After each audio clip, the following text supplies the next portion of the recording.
And we are live. Back again with yet another one, and it's match week 9 of this season's English Premier League. The review. We previewed these games a couple days ago. We made our predictions, we give our thoughts, and now we are going to react to the results. So, how's everybody doing? It's your boy Dom. It's nice to be back, man. Nice to be back. We had a good weekend. Definitely. There's still one match left to go in Leicester City coming up against Nottingham Forest. I actually thought that game was going to be played on a weekend. I didn't know that was a Monday game, but I'm not going to be waiting up for that game because I got things to do, you know what I'm saying? And when you see me come out with a live stream this early in the day, well, for me, it's 10 a.m. I have things to do, you know what I'm saying? I'm about business these days. All right, so guys, let's get into these matches. You could see the headline reads, Haaland makes Premier League hat-trick history.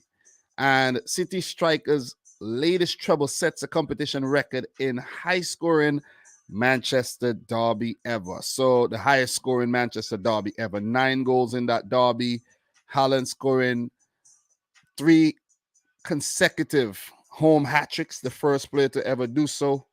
Haaland and Foden scoring hat-tricks in a Manchester derby, the first players to do so maybe in about 50 years. So it was a historic weekend and a very, very entertaining derby. The North London derby was pretty good as well, but the Manchester derby was better.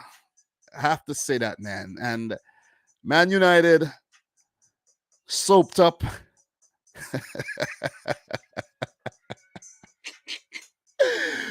Oh, man. Washed, rinsed out, and put out to dry.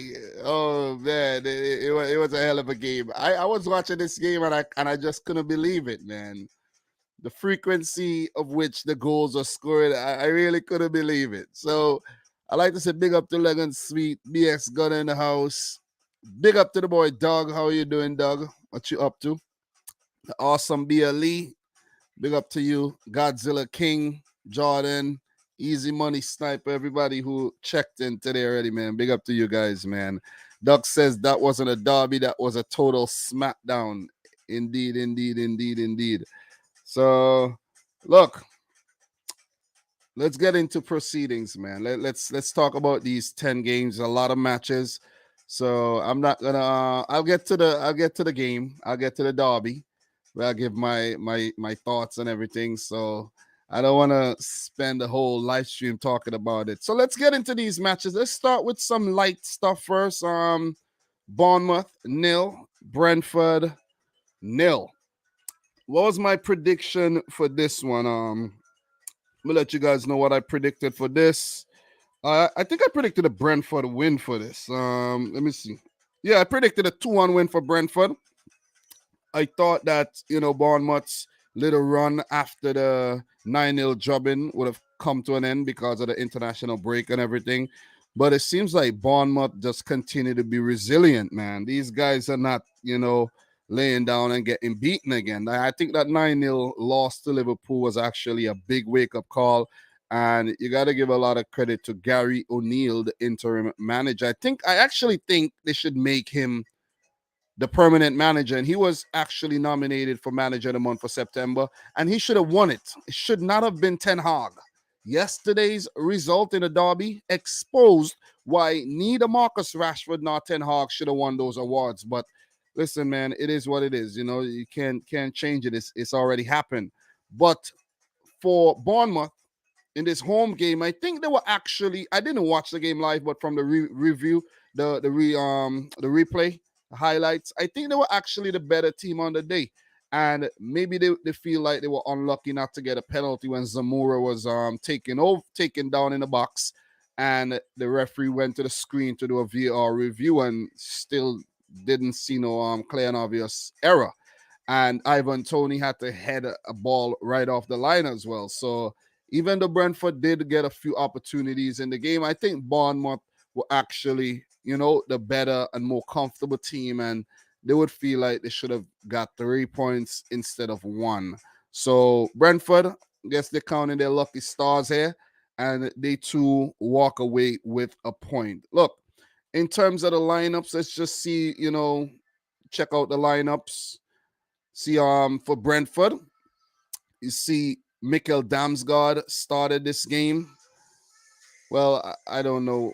Where's Dams? Yeah, Damsgaard started this because I know I saw him in the setup for the midfield during the highlights, but guess he was a little bit more forward. So he started his first Premier League game. I think that was his first Premier League game.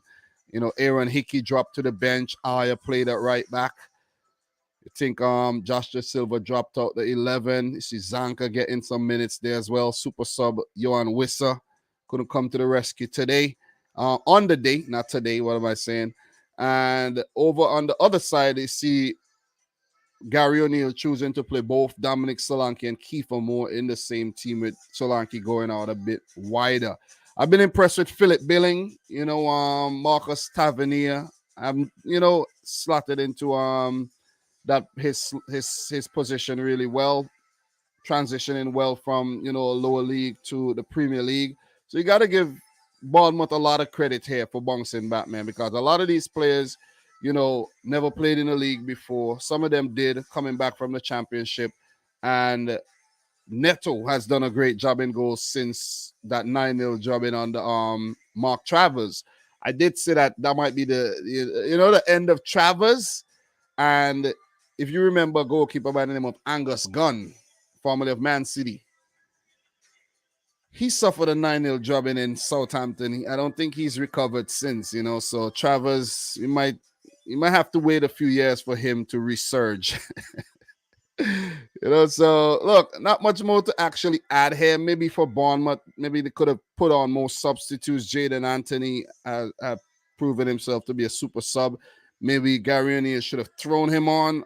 But I guess a point is still a very, very, very good result for a team that we all think would go back down to the Championship. So look, not much more to add. Thomas Frank, he's doing a quiet job at Brentford. You see with guys like Bruno Lage, Scott Parker already getting sacked, a few other guys under pressure. Some of these guys are going about their jobs very, silently and effectively, I should say.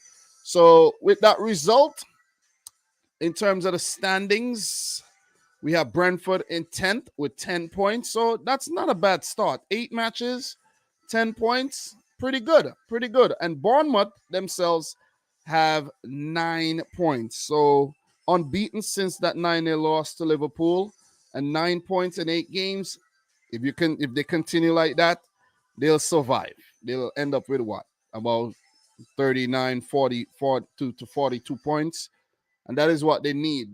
They would like to improve and win more matches, but 13th is not bad at all. So, guys, let me know your thoughts on this game in the comments. I'll hit the comments pretty soon. But before we do, in terms of Bournemouth, their next game will be against Leicester City. And for Brentford, their next one would be against Newcastle United. So once again, big up to everybody in the house right now. Doug said the amazing KDB has never won the Player of the Month award in the Premier League. That's nuts. And he should have won it last season. He should have won it. Not last season, last month. He should have won it. He really should have won it. I don't know how Marcus Rashford got it, but Kevin De Bruyne was awesome. I didn't mind, giving Gary O'Neill the manager of the month, but to give it to Ten Hag was like, okay, like, what are you doing? You see what I'm saying? So big up to Adnan in the house, who says, what's up, Dom? I've been busy, not ducking smoke. I'm sure you're on cloud 9 this season. It ain't nothing new, bro. It ain't nothing new. You see what I'm saying? It ain't nothing new, but I am on a high though. Watching Haaland and Foden and Kevin De Bruyne and company play. It's been a delight to watch. So guys, smash up the thumbs up button if you have to do so. Definitely appreciate that. Adnan is saying that Bournemouth are still going down. Okay. So Sebastian is saying he won't be here the whole time because he's busy. You want to run away before we get to the Liverpool section, right? I know. It's okay. Manchester United thought they was back. We give them a reality check indeed. Indeed. So, guys, we're going to keep it moving. Let's move on to the other 0-0 game of the weekend. Leeds 0, Aston Villa 0. So, good point for Leeds. Good point for Villa as well. You know, even though Villa would feel like they should have gone on to win that game after they were the better team throughout the match, and Luis Sinisterra picked up a second yellow pretty early in the game. That's 48 minutes. So Aston Villa had ample amount of time to use that one-man advantage to actually go on to win the match. So look, in terms of my prediction for this one, I did predict a 2-2 draw. So I was pretty on point with the draw, but it ended up being a scoreless draw. So if we check the lineups really quick for these teams, Leeds, I think, they have been making quite a few changes, because I remember they were talking about the last lineup that faced Aston Villa, and it's a totally different lineup. A lot of new faces there. You could see Adam, Sinisterra, Roca, Anderson, Rasmus Christensen, all new faces. Players were played out of position. Cock, I think, was in midfield. Strike was in center back, I think. So I think Jesse March has just brought some semblance to Leeds United after their very, disruptive period under Marcelo Bielsa that got him sacked and put Leeds in jeopardy of going down. So you got to give the American a lot of credit, though. He was in the stands watching the game, and he must have been very frustrated to see Sinisterra get sent off. Sealy sending off. I think he encroached on a free kick or something, and he got sent off. And players got to be accountable for these stupid, silly red cards, So, but I don't think Leeds they didn't play badly, but there was a few chances early on in the game that wasn't taken. Rodrigo, a few, close opportunities that wasn't taken. But overall, I think Villa were the better team on the day, man. I think Coutinho had hit the post, hit the woodwork, I should say. There's a few opportunities. I guess it's fair to say, a point is a fair result, I should say, for both teams. Because even though Leeds didn't play so impressively, especially after going down to 10 men, you got to give them credit for holding on. You see what I mean? And Villa, who should have actually gone on to win the game using the advantage, didn't. So some more things to talk about. Agustinson, who started his first game for Villa on loan from Sevilla, he had to go off injured. So that would add to Aston Villa's defensive woes, as quite a few defenders are out with injuries, including the likes of Diego Carlos, who was brought in for big money. Matt Cash still recovering as well. Luca Digne, missed the game. So, kudos to guys like Ashley Young for stepping in and doing such a good job. Boubacar Kamara as well. He's out for a long-term period. Douglas Luiz slotted in, in his absence, and added a lot of quality to the lineup as well. So, look, I mentioned that Philip Coutinho is on fraud watch. I think he had a decent game, but could be a lot better. I think he could up his level a little bit more. So, look, a point apiece. Quality result for Villa, because they were dropping points left, right, and center. And I think they've pulled things back. They've reeled things in quite a bit, because they're 14th, 8 points. They've unbeaten across the last 3 games, 2 draws and a win. And that would help instill some confidence in a very quality Aston Villa team, I should say, So let's see how they continue to play as the season progresses. So for Leeds, mixed bag of results lately. That draw would have done them a world of good after having 2 losses and 2 draws in the last 4. So a point is better than none.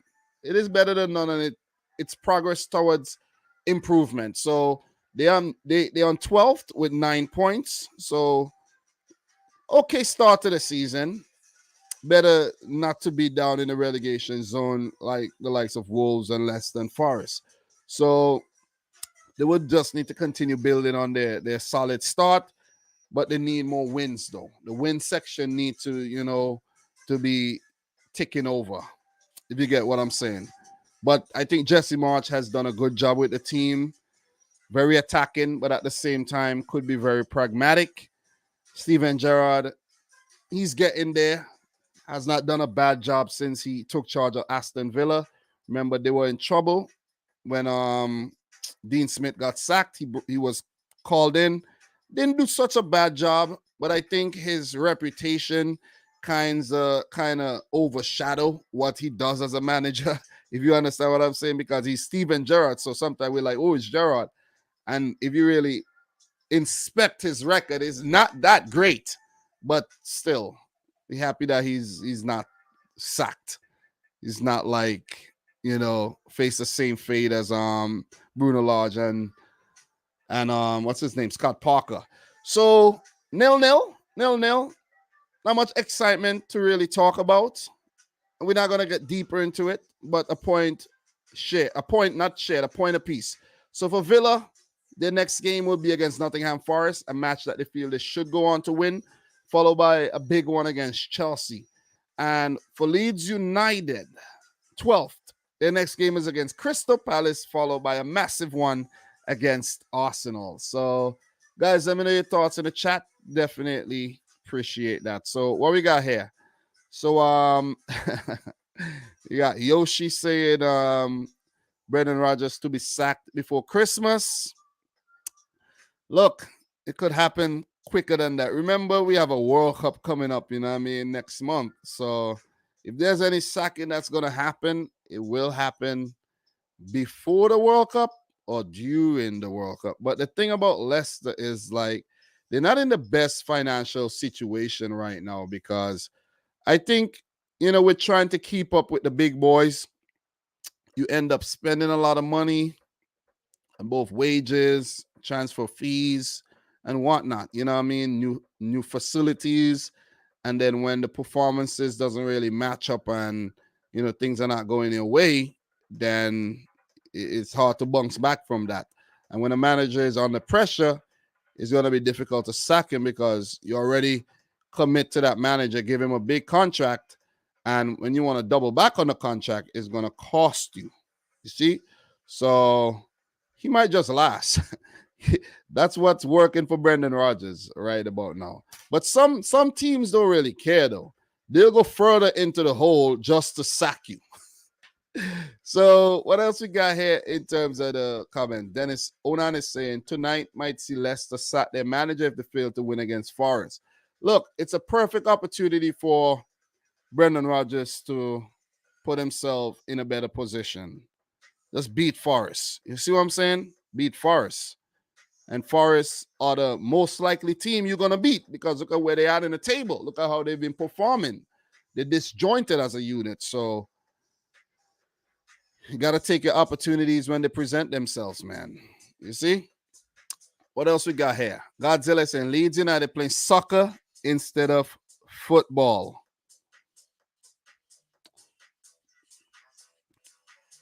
So talk to me, guys. Talk to me before we move on to the next one, okay? Give me 1 second. All right.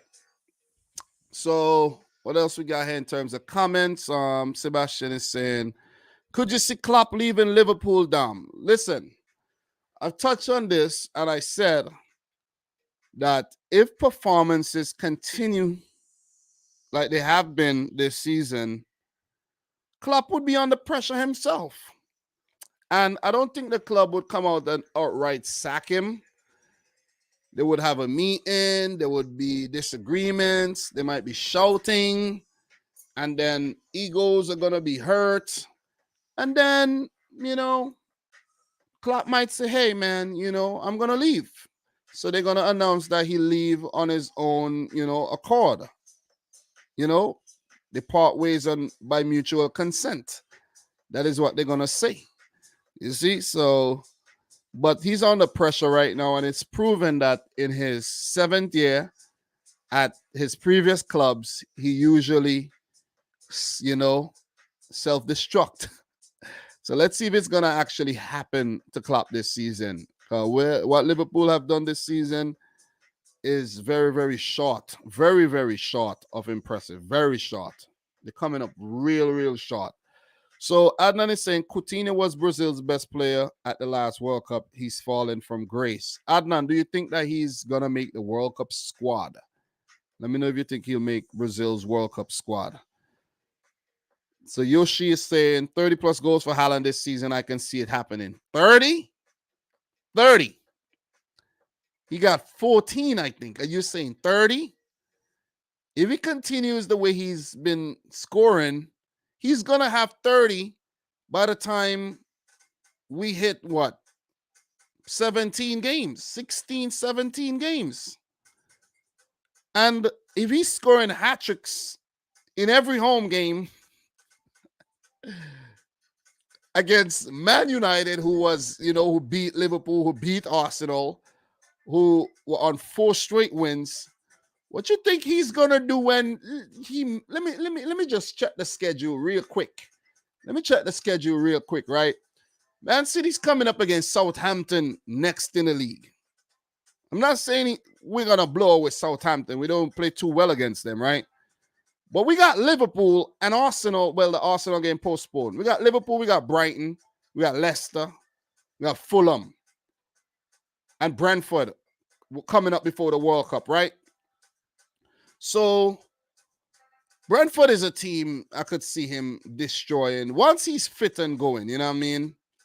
Fulham could get destroyed as well. Leicester City.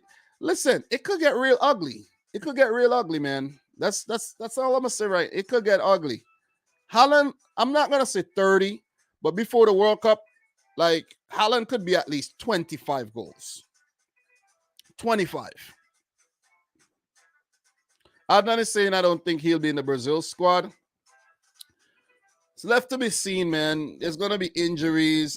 I think he'll make the squad. Was he in the squad for the last international break? Guys, I did not pay any attention to the international break last time around, man. None at all. But I think he'll make the squad for the World Cup, though. He has not been playing too badly. So Brazil played Tunisia 5-1. And was Coutinho in the lineup? Coutinho was even in the squad. I don't see him in the squad. He didn't make the squad. So who knows? He might not make the World Cup squad, but let's see. Let us see what happens. Let us see. There's a lot of new faces as well in that Brazilian squad too. So I gotta check that out. Definitely gotta check that out some more. So what else we got here in comments, man? Barring injury, possibly 25 to 35 goals for Haaland in EPL. I think you guys are coming up short, though. Sebastian is saying 35 league goals for Haaland this season. And Sebastian saying Akanji got Rashford and Sancho in his pocket. Big up to Brawl Barry in the house. Guys, make sure you smash the thumbs up button. Definitely appreciate it. All right. So, look, let's move on. 2 games down. Let's move on to the next one. So, before we do move on, in terms of Leicester City versus Forest, my prediction is 3-1 to Leicester. I'm going to just make that one clear. The game's coming up in about 4 hours, 32 minutes, and the seconds are counting down. 3-1 to Leicester City. Let's see if Brendan Rodgers is gonna pick up his first win this season and keep Forest sinking towards the bottom of the table and take some pressure off, Rodgers. Guys, also let me know if you think Steve Cooper is in jeopardy of losing his job, because we know Premier League teams are very ruthless. They don't care what you did, bringing up the team from the Championship or on the, from being relegated to League One. They don't care. They care about what's going on at the moment. Okay? That's what they care about. Results. It's a result game. So if you're not getting results, they're going to sack you. They're going to look at some other manager and say, okay, you know what, man? I think this job is a little too overwhelming for you, Steve. And they're going to sack him and call in maybe a foreign manager or something. You see, so let's keep an eye on that situation, the Brendan Rodgers situation at Leicester. and Leicester's situation in the league as well, and Nottingham Forest and Steve Cooper's, fate. Let's keep an eye on that one. So 3-1 is my prediction. If you guys have anything else to say about this game, let me know. So Sebastian is saying 2-1 to Forest. Doug, Cooper has that Olympiacos owner. He sacked Carlos Corberan after 6 weeks. Listen, that's what I'm telling you. Managers, their jobs are not safe. They're not safe. Players are under contract, and you don't really see players get frozen out of their contract and sent down to play with the youth team very often. You don't see that. But you see managers just get the plug pulled on them like immediately. So Godzilla is saying 3-1 to Leicester, and Doug is saying yes, Steve Cooper's job is in jeopardy. Adnan, Leicester's defense is in shambles, but I think they'll give Rodgers more time. It's not much more time because, after the first how many games Leicester has played so far, they're at the bottom of the league, 7 matches. You lost 6.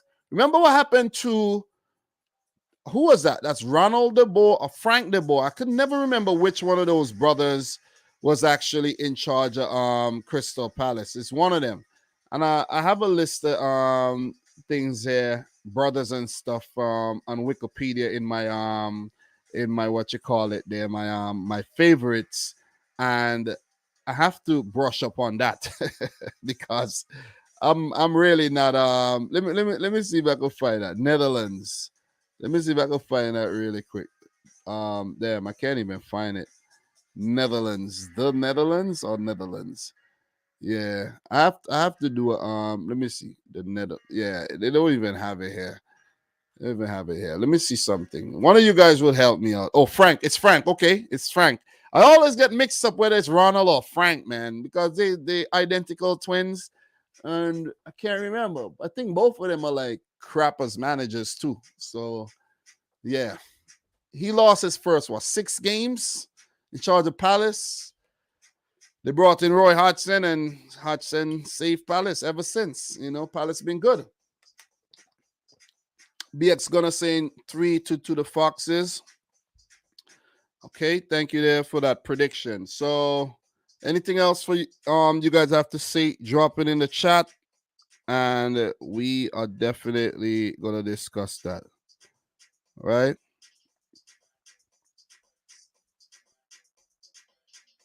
All right, let's do this. So let's move on to the 4th game. We discuss 2 results, and we talk about 1 match coming up later on today. Let's touch on Southampton 1, Everton 2. So we're finally going to talk about some goals, okay? And my prediction for this game was actually an Everton win. I predicted a 2-1 win for Everton. So even though most of my predictions wasn't really on point, to be completely honest, they weren't bad. You see what I'm saying? They really weren't bad. So Everton with another win. Congratulations to Everton. I've always, spoke highly of Everton, unlike most Liverpool fans who don't really speak highly of Everton. They want to see their rivals down in the championship. But for me, I've been giving Everton a whole lot of credit for, the recruitment in defense, for just their style of play. They play some level-headed football. You got to give it to them. You really got to give it to them. They struggled last season, survived, and they started, okay. I don't want to say poorly, but they've been okay. Let's say they came off to a slow start, and things are slowly picking up. So in this game, Southampton scored first, Joel Aribo in the 49th minute, and then immediately Connor Cody in the 52nd minute smashed in one from close range volley, and Dwight McNeil 2 minutes later with a brilliant goal himself to give Everton the win. So that Dwight McNeil goal, there was actually a foul in the build up there that could have been a penalty, but McNeil just smashed it in, and he could forget about giving a penalty. This ain't FIFA. You're not playing FIFA where if the player gets tackled, cleaned out, and you still score, guess what they do? They give a penalty. and you're like, oh man, I don't want a penalty. I just scored. You see what I'm saying? That's not the case. But, give it up to Everton, man. Give it up to them. Good performance. I have to say, with Southampton, the lineup's too erratic. Let's check the lineup, right?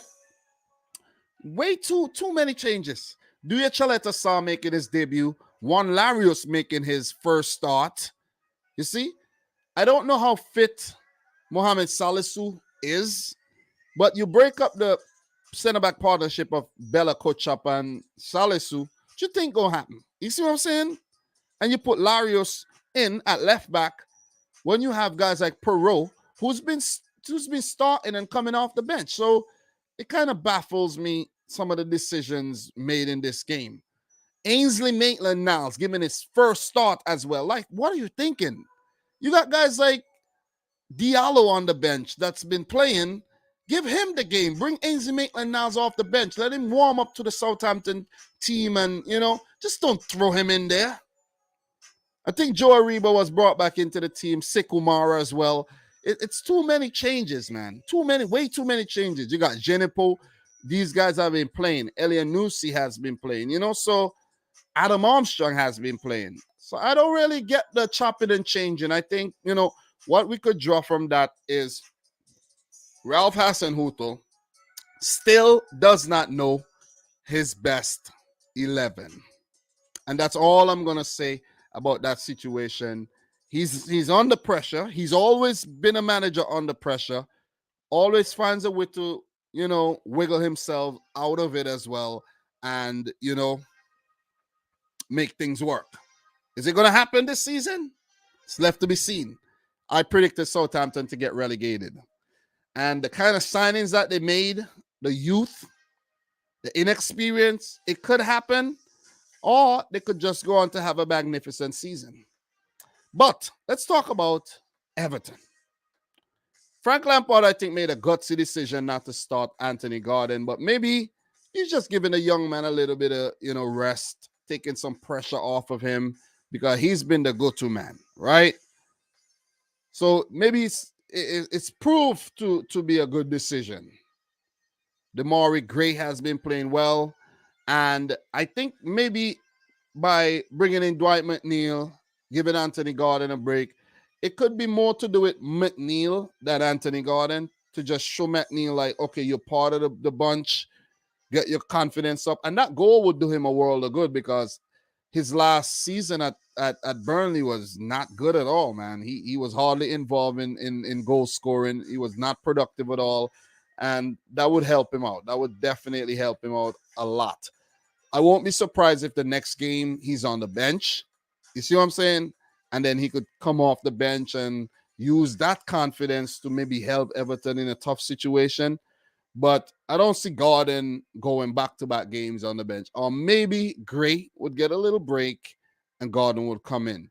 So you could see Idrissa Gueye slotted into the midfield like he never left. Alex Iwobi has definitely been one of Everton's player of the season so far. And you see that big boy, Amadou Onana? Look, he has a bright future, man. This kid has a bright future. He was highly influential in the game. And if he continues, like ever since I saw him run on the field for Everton, I knew he was full of talent. He should be in the Belgian squad for the World Cup too as well. So, look, in the defense, Seamus Coleman coming in for injured Nathan Patterson, and he put on a good performance as well. Connor Cody and Tarkowski has formed a solid backline there for Everton, and that's what you need. And most importantly, they had the number one goalkeeper back, Jordan Pickford. 2-1 to Everton. The Toffees are proving that they, would continue to remain a part of the permanent furniture of the Premier League. And they pick up yet another 3 points. So with those 3 points, Everton climb up to 11th, 10 points. They have not lost in their last 5 games, which is very, very, very, very important. 5 games. When was the last time they actually lost a game? It probably stretched further back. They lost to Aston Villa on the 13th. So ever since the 2 losses, so they've gone 6 games without a loss. 7 in all competitions, right? Including that League Cup win over Fleetwood Town. So, listen, it's fair to say, I know it's going to be a little controversial, but Everton are in better form than Liverpool. They are. They are. They got the same amount of points, and Liverpool got 4 draws and a loss. Even though Everton got 4 draws and 2 losses, they're still, in better form right now because we expect bigger things from Liverpool. You get the point. So I think the Everton camp right now is a happier camp than the Liverpool camp. And I'm comparing Liverpool because it's a Merseyside matchup right there. And the last game they played against each other, it was a draw. It was a 0-0 draw. So, yeah, 10 points apiece for both teams, even though Everton played 1 game more. So, for the Toffees, their next game will be against Man United. That will be a big test. That'll definitely be a big test there. Definitely a huge, huge test. So let's see if Lampard is made of the real stuff. Let's see what cloth he's cut from. And if he goes on to get any kind of result from that Man United game, whew, that'll be a very, very good thing for their confidence. And I would like for them to get something from the game as well.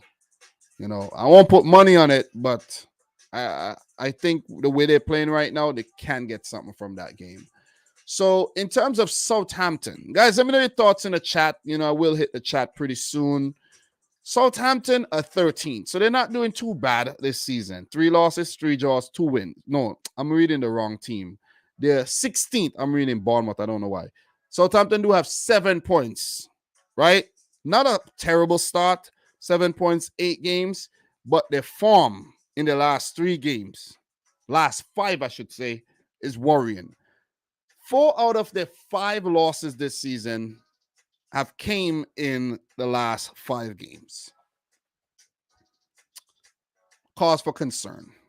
They got to pull things back. Could they do it? Their next game is against Manchester City. The team that you absolutely don't want to play in that type of form at the Etihad as well. But we know Southampton, the City's one of City's bogey teams. They could well go out and put on a masterclass, put out a clinic, and pick up a 1-1 draw or something, or even a 1-0 win. I'm not going to put that past Southampton. But the form that Kevin De Bruyne and Foden and Haaland is in right now, I highly doubt that's going to happen. After the City game, they do face West Ham, followed by a matchup against Bournemouth. So that's my thoughts on that game. Guys, let me know yours. Big up to everybody in the stream. Make sure you guys smash up the thumbs up button for yet another live stream. I know I haven't been putting out a lot of videos lately, but I make sure I'm coming back with a live stream to talk Premier League football, talk the previews, the reviews, and we're going to take a look at some of the other leagues today as well. I'm going to do that. And I'm also happy that the fall is here, so I can throw on, these cool jackets, you see what I'm saying, and be nice and cozy down here instead of being all hot and sweaty in the summer. Yeah, summertime I like summer, but I have a love-hate relationship with summer. And I do with winter as well. You know what I'm saying? The best seasons for me, it gotta be spring and fall because they just in between, man. And not too cold, not too hot. So I guess my favorite seasons are spring and fall. So let's continue, man. So look, big up to Antoine Eugene. Thanks for coming through. He says, "What's up, Dom? Wouldn't you be happy to see Manchester United relegated?" And it would be nice, but they're not going to get relegated. So it would just be a bit delusional of me to say these things. You see what I'm saying? So big up to Barbara Abe. Says Dominic the Great, OG. Thank you very much for tuning in. We have Yoshi saying Everton squad is stronger on paper. It showed, than the Southampton squad. Big up to Elias Abs. And Yoshi saying props to Lampard for getting him back on track after last season. Adnan, Iwobi has been doing really good playing in central midfield. Lampard realized that he doesn't have the tools to play on the wing. Yeah, he doesn't score enough goals to play as a forward. Your forwards need to be scoring goals. That's why they are the most forward players on the team sheet, on the field as well, for them to be in the positions to score goals. And we know that when it comes to goal scoring, Iwobi doesn't have his head there for that. He blasts them all over the place. He scores an odd goal here and there, but midfield, he's been good, man. He's been really good. Wasn't that Iwobi for that lob? Yep, I think that was Iwobi for one of those assists. Yep, the Dwight McNeil assist. Definitely Iwobi, man. So kudos to him. Kudos to him. So look, we're gonna keep it moving though. Well done by Everton. Hard luck to Southampton. We talk some more about these teams on the preview. So when the preview comes around, I'll look more into some of the latest news updates and all that good stuff. I'm not going to get into that right now unless it's something major like a sacking. And in terms of a sacking, let's talk about West Ham 2, Wolverhampton Wanderers 0. What was actually my prediction for that one? I predicted a 1-1 draw. I did give a lot of credit to both teams who has not been in the best goal scoring forms. I think they came into the game on 3 goals apiece, but West Ham, put that all behind them. Back to, but for Wolves, still stuck on 3 goals, the worst attack in the league this season. Look, before we get into anything, right? Bruno Lage officially sacked by I see I'm about to say Leeds, Wolverhampton Wanderers. And the thing is, right, that's how ruthless teams are. Very, very ruthless, because Bruno Lage did a great job last season, but towards the back end of the season, Wolves were horrible. You see? And the form bled over into this season, therefore causing the manager to lose his job. So what we're going to do, we're going to pull up the official Wolves website, the press release for that, and just going to read a little bit of that article. Wolves part company with Lage. All right, do not add to browser, please, and do not eat the cookies. Reject all cookies, not now. Wolves have parted company with head coach Bruno Lage. Lage had been in charge at Molineux since June of 2021. Guiding Wolves to 10th place finish in its first Premier League season. During that campaign, Lage was awarded Premier League Manager of the Month for January and guided the club to memorable victories at Aston Villa and Man United. While improving Wolves' point tally from the 2020-21 season, Lage developed young players such as Max Kilman and Raya Aït-Nouri and oversaw the squad's transition, which brought the likes of Jose Sa and Mateus Nunes to the club. Wolves chairman Jeff Shai said, Bruno is an excellent coach, a hard worker and a dedicated manager, and a warm, wise, and honest man. He and his staff have been a pleasure to work with throughout their time at Wolves. So it is with much sadness that we have had to make what has been a difficult decision. But you made the decision anyway. It's hard, it's difficult, but you made it. You see what I'm saying? Why couldn't you say, we're going to give you a couple more games? No, you didn't. You made the decision to sack the man. And you're coming out with this baloney of an article talking bunch of shit. You sacked him. Just come out and say, I know it's professional to do this, but come out and say Bruno Lage has been garbage for the last, let's say, 15 games. Therefore, his results have been diminishing and we decided to sack him. Simple. I don't even want to listen, man. Bunch of bullshit. Because Bruno Lage did great as a manager of Wolves. Really, really good. Wolves had peaked. They couldn't have done better. Couldn't have finished higher than 7th. He came in, oversaw the transition. They did well. What the hell do you guys expect? Champions League? When you have Arsenal, Spurs, Chelsea, United, City, and Liverpool? Delusional. Seriously. Over-ambitious. Even though he's been poor this season, Get him at a couple more games, man. At least let him go up until the World Cup, and then, you know what I mean, if things ain't working out, then Bruno Lage himself would have been like, yeah, man, yes, just sack me. Sack me. But anyways, Wolves can confirm that experienced coaches Steve Davis and James Collins will prepare the team this week for the trip to Chelsea. All right? So the interim managers are Steve Davis and James Collins. James Collins sounds a little familiar. Is that James Collins that used to, the Irish guy? That sounds familiar. I don't know if it's the same guy. That sounds very, very familiar though. James Collins, Scottish. I think he's Scottish or something. Let me see. It might be him. I don't know. It's Irish. I think that one was Irish. I can't. Guys, enlighten me. Let me see something. Let me see if it's the same guy. Let me see. Most of the James Collins that I looked up actually died already, you know. So yeah, I don't know, bro.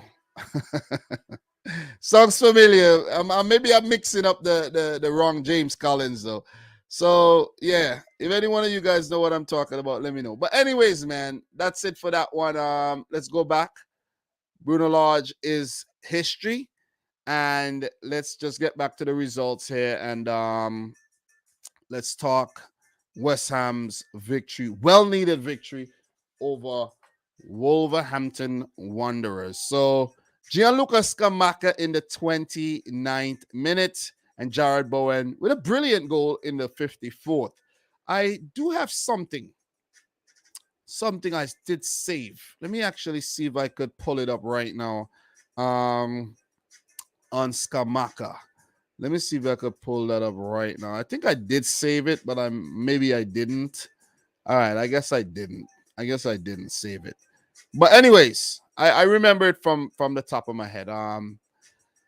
Every game that Scamacca has started this season, most of the games being in the Europa League, did I save that on my Twitter? Did I retweet that or something? I think I didn't. I thought I did. But every game that he has started, West Ham won or draw. So I think this is like his second Premier League start or something. And look at the result, a win.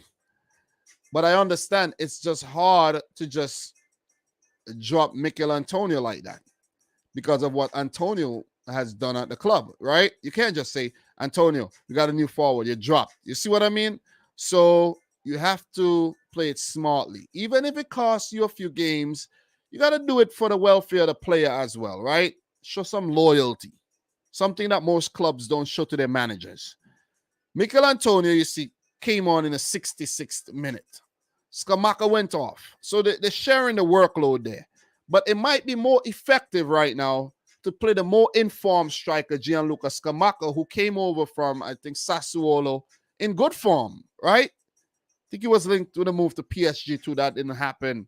And he just can't come into the West Ham team, a team that did well last season, and just start ahead of, Antonio, who did really well playing as a forward. Maybe his last season wasn't the best, but still, you got to show some respect.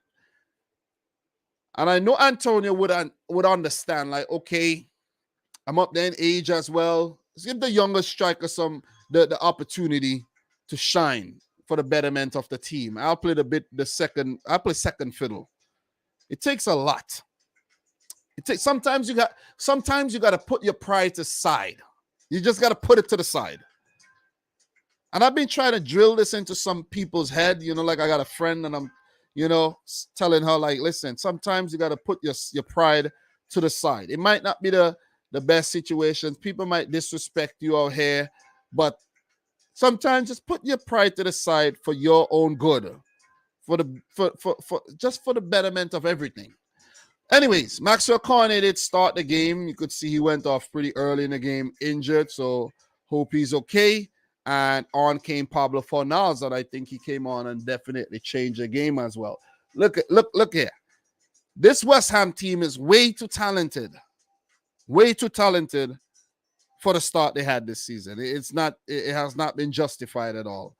Too much talent in this team. Look at that bench. Ben Rama, Antonio, Lanzini, Fornals, Kufal, Ariola, a World Cup winner. You see what I'm saying? Agbana. These guys were all first team players. Emerson. You see what I'm saying? So I think the results, good result, great result. And we might see David Moyes continue to play a similar 11. Tilo Kehrer is going to be a happy man because he's had a horrible start to life at West Ham. That would do him a world of confidence, world of good. Craig Dawson, who's been, on the bench as well, came in, did well. So all positives for West Ham here. And most importantly, a lot of pressure off David Moyes. I don't think his job was in jeopardy, like jeopardy, but we know how clubs are. We'll be here, chilling one day, and you just hear Fabrizio Romano, with a tweet that West Ham are discussing options to replace David Moyes. It happens. Same thing with Bruno Lage, right? But look, for Wolves, man, they've been horrible. They just can't score. And I think, when you can't score goals, see the two things. You don't have the right players up top, or you don't have the midfield to feed the players up top.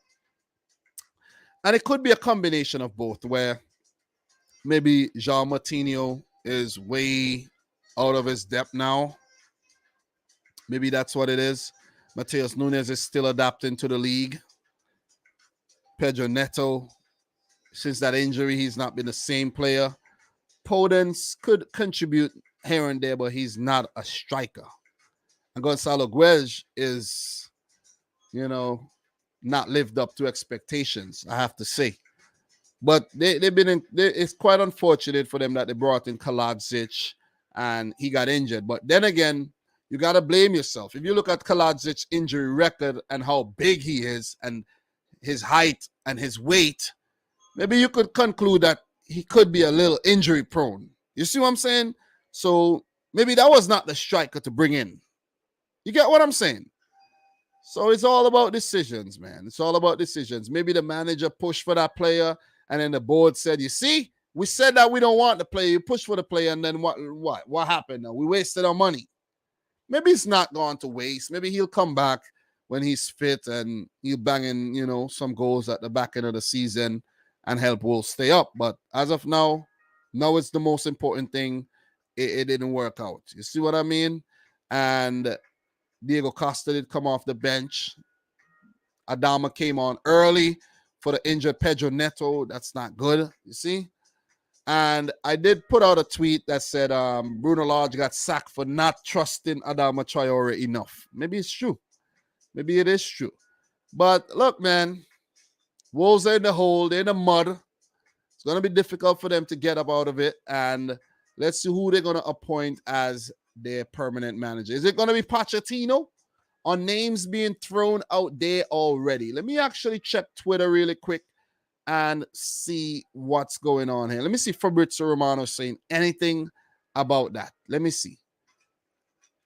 Oh boy. I ran into some news here too. Christopher Nkunku to Chelsea. Wow. Okay. I know I ain't got to Chelsea yet, but Christopher Nkunku had a medical with Chelsea confirmed as called by Bild. Chelsea sent long-term contract bid to Nkunku to prepare the deal for 2023. It's not done yet. Chelsea and RB Leipzig will speak about 60 million euros release clause or different deal structure. Okay, splashing the cash. Absolutely splashing the cash. Oh my God. Anyways, man, let me see what else. Anything to do with Bruno Lage here. I ain't seen nothing here when it comes to Bruno Lage as yet. If you guys saw anything, let me know. But nothing as yet. Nothing. Not one thing yet. Okay, so all right. Yeah, nothing yet. Nothing yet on the Bruno Lage situation to really talk about. I'll update you guys in the future. So, look, big win for the Hammers. With that win, they go outside the relegation zone up to 5th. You see what a win can do to you? You see what it can do for you? You go from in the relegation zone to 15, 7 points. 7 points. Second win of the season for West Ham. They do have 5 losses and a draw for them. Their next game will be in the Europa Conference League against Anderlecht. That's coming up this Thursday. Then the next Premier League game is a London derby against Fulham. So, look, with that being said, Wolves are in the relegation zone. They have been pulled in 18th with 6 points, 1 win, 3 draws, and 4 losses. It's not bad. 8 games, 6 points is still early. Get a manager a little time. It's new, still fresh, but no, you want to sack. Their next game is against Chelsea. Then they followed up against Nottingham Forest, Crystal Palace, and Leicester. You see? So let's say, okay, he loses to West Ham. Let's say he loses to Chelsea too, right? But then you give him the opportunity and then he bunks back with 3 wins against both, well, these 3 teams, Forest, Palace, and Leicester. Let's say that happened. Then immediately things look a lot better. And with that momentum, you never know what could happen. But everybody just like to pull the trigger, man. You see? So, what are you guys saying in the comments right about now? So, Yoshi says Kamaka had a golazo. Yeah, that was a really good goal, man. That was a really, really good goal. And he also said, end of the Portuguese revolution at Wolves. I don't think so. I don't think so. Really don't think so. They're probably gonna bring in another Portuguese manager to take charge. And I think who is actually available these days? Is that guy available? What's his name again, man? Damn, can't remember his name, man. Can't remember his name, but damn. It almost came to me. Fonseca. Is Paulo Fonseca available, or he's in French football right now? Let me see. What club is he managing these days? What club is he managing these days? Paulo Fonseca is in charge of is Lille. Yeah, he's at Lille. Yeah, they ain't getting him. They ain't getting him. So I don't know who they're gonna get, man. Really don't know. It's left to be seen. Are they gonna get Pochettino? I don't know. It's left to be seen, man. We're not gonna speculate too much on that one. So big up to Alan Martin, who says greetings, Dom, and hope and well done to City, putting Man U in their place. Haaland needs to be deported with immediate effect for the sake of the Premiership. Yeah, he's been nuts, man. It's like he's just, he's leveled up since he left the Bundesliga. I know he was scoring a lot of goals in the Bundesliga, but for some reason, these goals seem to have a lot of spite in them. Like he's just doing this to just prove a point. You see what I'm saying? Just be like, y'all thought I wasn't going to succeed in this league. This league is easy. And he just smashing them in. It's like he's gone into beast mode every single game. You know what I'm saying? So let's continue, man. Big up to everybody in the chat. Make sure you smash the thumbs up button. And if you're watching the replay, thank you very much. All right. Anyways, let's keep it moving. Let's move on to the next match. And let's talk about Newcastle beating Fulham, rinsing them out 4-1.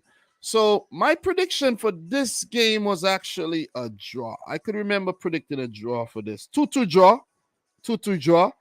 I was kind of leaning towards a Fulham win for some reason, but I changed it to a draw. But Newcastle, who needed a win badly, because look, if we check the stats, right? We check the stats, check Newcastle's form. Let's check Newcastle's form. and you see exactly what I'm talking about here. Results, check Newcastle's results. They were 1-1, 0-0. They lost to Liverpool 1-1, 3-3, 0-0. They needed that win badly. They needed that. They had not won a game in what? 5 matches? So, well, 6 actually. 6 games without a win, including a loss in there and 5 draws. They needed that. They really needed that. And they got it. They got a little help, a lot of help. And I was actually surprised when I saw Nathaniel Chalobah in the 11, because I was saying to myself, listen, Chalobah is a quality player. When he was at Watford, he used to get into the England team. Maybe some of you guys might say, oh yeah, that's Gareth Southgate calling him up for no reason. But Chalobah is a quality midfielder. You see what I'm saying? You know, so him getting his first start this season, I was like, yeah, boy, Chalobah, finally, free the boy Chalobah. And then within 8 minutes, rugby tackle, and he's off. Oh my God! Listen, man. That knocked the stuffing out of Fulham. Whatever they had going was hard to recover from that. Too early in the match, and then Callum Wilson with an 11-minute goal. It's kind of scrappy goal, kind of tapped in at the far post. Well-needed goal for him coming back from injury. 1-0.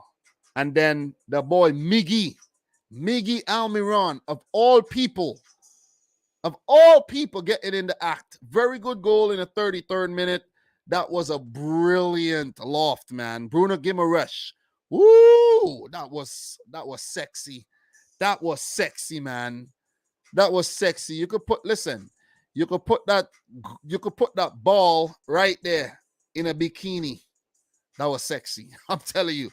That was brilliant. The loft and the left-footed volley. No chance for the goalkeeper, Bernd Leno. I did talk about the goalkeepers during the build-up. Nick Pope and Bernd Leno were my players to watch. And, Leno ended up taking the ball out the back of the net 4 times. But look, no fault of his, really. He tried his best, pulled off a few saves. A couple of the parries were put in. No fault of his. But as I said, Fulham, who has started the season very well, got under a disadvantage early in the game with that red card. It's not easy to play 10 against 11. It's very hard. It's very, very difficult. So Miguel Almiron in the 33rd minute, and Sean Longstaff from the rebound in the 43rd minute to give his confidence a whole lot of good. It will do his confidence a whole lot of good, because since his breakout season a couple years ago, when him and his brother Matty broke out, and I remember Matty scoring a winner against Man United as well, Matty's career has not really lifted off, and Newcastle has really stuck and put their belief in Sean Longstaff. So kudos to them for sticking with the player. But Matty's still out on loan trying to develop and get his confidence back. So who knows? Maybe the Longstaff brothers will link up back at Newcastle next season. You see what I'm saying? Because the way they broke out, I thought that it's going to be a formidable midfield partnership there. Brotherly love in the midfield for Newcastle. 43rd minute goal, good stuff. Joe Willock linking up with, the 11th minute assist, and the assist in the 57th minute for the second Almiron goal as well, which was another good one. Almiron did score a third goal, but it was chalked off for offside. And that would have been crazy if Almiron went on to score a hat-trick, because he doesn't score that often. You see what I'm saying? So that's put him on a whole nother level. And where I was actually saying, okay, with Callum Wilson fit, Isaac fit, what are you going to do with Almiron? You see what I'm saying? Almiron would be the player to actually miss out, right? But he's putting his hand up and say, hey, man, I'm here to stay. Okay? I think he was even linked to the move out of Newcastle, but he's here to stay. But look, big up to, what's his name? Eddie Howe and his team. If you look at the team, is well set up, quality in all over the field. Nick Pope in goal, great acquisition. I can't talk. Acquisition. They were able to bring in Botman, Trippier. We know how good he is on the dead ball situations. Fabian Shaw was one of the quality defenders that were in that mediocre Newcastle team, I should say. And Dan Burn, he's proven himself to be a very, very good bargain deal there. Joe Willock has stepped up. He's gone quiet since that loan stint from Arsenal. But Bruno Guimaraes has been one of the best signings, made in 2022 when he came in January. Spoke about Longstaff, Jacob Murphy getting a rare start as well there. So even with the injury woes, Newcastle are still flying high. And Fulham may look at this as just a minor setback. A major setback, however, is losing Mitrovic. They will be hoping that his injury isn't too serious. I'll give you guys more update on that when I preview the weekend games. But Daniel James starting, Deckard Overreed getting that consolation goal in the end would just help the team when they start the next game. That's all. Because they got to put this behind them. But the goal would help them, start the next game there. So, look, I think this was the first start for Kevin Mbabu. Tosin and Reem has done a great job, but not so much in this game. And Livin Kozawa started his first match as well. Just to check the bench really quick, Carlos Vinicius came off the bench there, and he didn't really do much. But it's hard when you only have 10 men on the field, right? So, big win for Newcastle. It was well needed. You can see Jamal Lascelles, the club captain. I don't know if he's still the club captain, getting some game time. Jamal Lewis. And some of these players, I think, I don't see a future for some of these players at Newcastle United at all. Matt Target is now fit again. You see he came on late there in the game. But, Jamal Lewis and Lascelles, their future at Newcastle does not look bright. A rare rest given to Joel Linton. Maybe he wasn't fit enough, but we know that he has been a part of this Newcastle team from the start. Most games he start, and he didn't start this one. If I didn't check the bench, I would have been, because for some reason I'm like, so maybe Eddie Howe is just switching it up a little. With all those draws, you have to tweak things a little to get the results that you desire. And I think, good on the manager to do something like that. Is he going to get into the next game? Maybe he would. You see what I'm saying? Maybe he would. So big win for Newcastle United. Fulham put in a spliff, as my boy Doom Man say on Twitter. Big up to the boy Doom Man. Fulham definitely put in a spliff, and reality check there. They have to go back to the drawing board and look to get back to winning ways or picking up points. Not a bad start to the season for Fulham at all. They dropped down to 8th, 11 points. Only their third loss this season under Marco Silva. And for Newcastle, they jump up above Fulham to 7th with their first win in about 6 games we counted? 11 points. So not a bad start at all. Not a bad start. They continue like this, they'll be okay. So for the next game, Newcastle would come up against Brentford, and then they have a big one against Man United. And for FC Fulham, the next game is a London derby against a West Ham team coming off of a Europa Conference League match. So that's very important to mention, okay? So that's my thoughts. Let me know yours in the chat, guys. All right, so Matata, did Dominic Rich get drunk before the match? No, I didn't. I worked quite a lot yesterday. I actually I went into work late. I got there about 5:45 or so. And I didn't get home until after 10 in the night. So I was out grinding all day yesterday, man. Gotta make this money. Gotta make this money, man. Gotta definitely make this money. So, look, let us move on. But before we do, what else are you guys saying in the chat? Godzilla King, the Premier League is becoming a farmers' league, but slowly. You see, the thing is, when Man United and Arsenal used to dominate the league, nobody was calling it the farmers' league. You see what I'm saying? But now City is dominating. It's the Farmers League, right? But then again, that's the definition of a Farmers League. So if we are to win in every season like Bayern Munich and make it a Farmers League, so be it, man. So be it. People would still go out to watch because they'll have hope that they could win. But Man City would just snatch that hope from right under them. If the hope is what's carrying you, if hope is actually your vehicle, City would just slash the tires. You get it? But anyways, let's move on. Let us move on, man. Next game that we're going to talk about. Guys, don't forget to smash the thumbs up button for the stream. We definitely appreciate that. Let's talk. We got a lot of games to talk about. And the next one, let's talk about Crystal Palace 1, Chelsea 2. And I got to say, I feel bad for Palace, man. I really do. I really do. Even though I predicted a win for Chelsea, a 2-1 win at that, exact scoreline prediction as well, I did think that Chelsea would have won the game because if you check their last 11 games or so, I'm only going back, it could go further back, but let's say 11 games because the last 10 was all wins for Chelsea. And this one, add that one to the bunch, right? You have to beat Crystal Palace. If you're going to compete for the title or top 4, you got to beat teams like Palace. No disrespect to Palace, but you got to beat them. You have to. And that's exactly what they did. First Premier League match under Graham Potter. His first game was in charge of Chelsea against Salzburg, a draw. And this one being an away game, picked up a win. Pierre-Emerick Aubameyang equalized after Hudson-Edwards' early goal. Very good goal by Aubameyang after Thiago Silva's header set him up. Good swivel.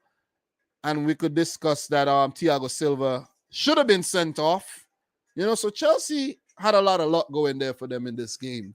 Substitute came off the bench, saved the day. Pulisic linking up with Conor Gallagher. Worthy of a goal. This one will be nominated for Goal of the Month for October for sure. And, break the hearts of the Crystal Palace fans. He's a former Crystal Palace loanee. Chelsea loaned him to Crystal Palace. He developed well. Chelsea decided to keep him, and he's repaying dividends to Chelsea and not to Crystal Palace. Palace wanted to bring Gallagher back to the club, and you could see why. That was a worldie of a goal. But look, listen, Palace got to blame themselves. They give the player way too much space. They know what he's capable of doing. I think he bagged about 7 to 8 goals there in our competitions last season. And you give him room like that, the quality of the youngster. And he punished Crystal Palace. That would do Conor Gallagher, his confidence, a whole lot of good because it has not been a great start to the season for him at all. So, listen, a goal is going to do a lot to your confidence. And both Aubameyang scoring his first goal for Chelsea and Conor Gallagher, his first goal for Chelsea as well, I think, at least this season, give Chelsea the 3 points. To just touch on Graham Potter, right? You could see Conor Gallagher pictured there, right? To just touch on Graham Potter. I don't understand, right? How you're manager of Brighton and you carry yourself like a bum. Literally, like a bum. And now you get the big boy job at Chelsea. You're looking like a model? Maybe not a model, but you guys get the point. The man's looking sharp and spiffy. You see what I mean? And good result for him, man. I like Graham Potter. I always said that I wanted Graham Potter to manage Man City when Pep leaves, but that still could happen. But then again, I won't want a manager that Chelsea sacked, if you get what I'm saying. Meaning that I really do not want Thomas Tuchel at the club in the future. Let me just put it out there one time. Don't want him. And it's hard to think about the club without Pep right now, too, you know? It's really, really hard. But it is what it is. Pep can't be there forever. Or maybe he will. Who knows? But good win for Chelsea, and it was not the best performance, I have to say, with Graham Potter still trying to, perfect things over there. Only his first game in charge. The manager that would feel really, really aggrieved at this result is Patrick Vieira. Too many times have Crystal Palace take the lead in games, play well in games to at least get a point and go on to lose. I think this is their weakest well, I won't call it an attribute, but their weak point. I think it's a weakness. The weakness of Palace is game management. That's one of their weaknesses. They find themselves with only 6 points after 7 games, 1 win, 3 draws, and 3 losses. Is Patrick Vieira under pressure? We got to ask that question as well, because I think he is. He looks a worried man on the touchline. But you could say the fact that they have not kicked a ball in almost a month, it's hard. You see what I'm saying? And they came off of back-to-back draws. In the game against Brentford, they should have won that game. They conceded a late goal to Johan Wissa. You see what I'm saying? So I think that's just the problem for Crystal Palace, right? Against Man City, 2-0 up in 21 minutes. Lost the game 4-2. You see what I mean? Do I need to continue? Wilf Zaha against Liverpool. 1-0, 32 minutes. Drop points. Kudos to them. They still pick points off Liverpool, but still, that has been the story of this season. Too many games where they're dropping points from a good position. That's the 4th game. 4th game out of 7. It's too much. It's over 50% of the games. But they had bright spots, you know what I mean? I like, Olise. I think he had a good game. For the most part, I think they managed Chelsea very, very well. Hard luck to Klein, who had to go off, stretch it off early on in the game. His injury record. Hope he's going to do okay. Because it's not, who knows, maybe that was his last time recovering from a horrible injury. And this time around, he won't be able to come back and play at high levels, you see? So, our prayers with Nathaniel Klein. But Eze had a solid game. I think the midfield of Olise, Eze, Doucouré, they look good. Edward scored a good goal. Zaha did his thing. But you got to give a lot of credit to Graham Potter. Forget about the guys who started for Chelsea and didn't really shine, right? Forget about them. Let us talk about the changes that were made. The changes. Conor Gallagher, Christian Pulisic, 76th, 84th minute. Amanda Brozier came on and Loftus-Cheek came on there too. But the Pulisic and Gallagher linking up for that goal, ultimately the catalyst for that Chelsea win. Big calls made. Kalidou Koulibaly not starting. It's going to be some tough decisions. When you have Aspilicueta, Koulibaly, when you have Wesley Fofana brought in for 100 million, Thiago Silva, quality, Reece James, Chilwell, Cucurella not fit. It's going to be a lot of headaches there for Graham Potter, but, I think in due time, he will find his best 11, something that I think Thomas Tuchel failed to do throughout his entire Chelsea stint. Never he got his 11 right, in my opinion. And every time I talk about Tuchel and Chelsea, I just get mad because Man City should have got a Champions League in the bag, and we let it slip to this Chelsea team. And it just pisses me off every single time. Seriously. Anyways, let not your heart be troubled, Dom. Let's continue here. But ah man, good win. Good win for Chelsea.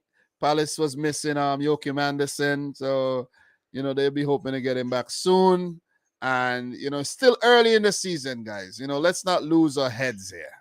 Let's not lose our marbles. It's very early. James Tompkins got his first run out for the season. Schlupp off the bench. I want to see more of Malcolm Ebiowe. I want to see more of him because he's a talented player. So let's see how both teams progress. So it's a low-key, not the most entertaining London derbies, but Chelsea won't care. They walk away with the 3 points. Chelsea fans, if you're watching this, let me know how you feel about your team so far this season. Shout out to my boy Raheem Sterling. He's not my boy anymore. If Sterling know what I've been saying about him, he'd be like, damn, don't even mention my name out your mouth, boy. But he was playing as a fullback in the game. So out of position. I don't think that's his best position, but, it's left to be seen, though. Raheem the Dream still doing his thing. But it's actually nice to see the back of him. Look at how well we're doing without Raheem Sterling. Anyways, man, let us keep it moving. So for Chelsea, they move up to 5th, 13 points, 3 wins in their last 5, 2 L's. Their next game is a Champions League game against AC Milan, who are coming off of a league win, very entertaining league win there against Empoli. Then in the league, they play a struggling Wolverhampton Wanderers, AC Milan again, and then Aston Villa. For Crystal Palace, who are way down in 17th on 6 points, their next game is against Leeds, followed by a matchup against Leicester City. So the next few games, let's say the next 6 games, 7, 8, 9, the next 9 games are actually very good fixtures. They have Bournemouth, Fulham, Forest, Newcastle in the EFL Cup, West Ham, Southampton, Everton, Wolves, and Leicester, along with Leeds. Kind fixtures for Palace. This is a perfect period for them to get their season on track and for Vieira to keep his job. Talk to me, guys. Talk to me.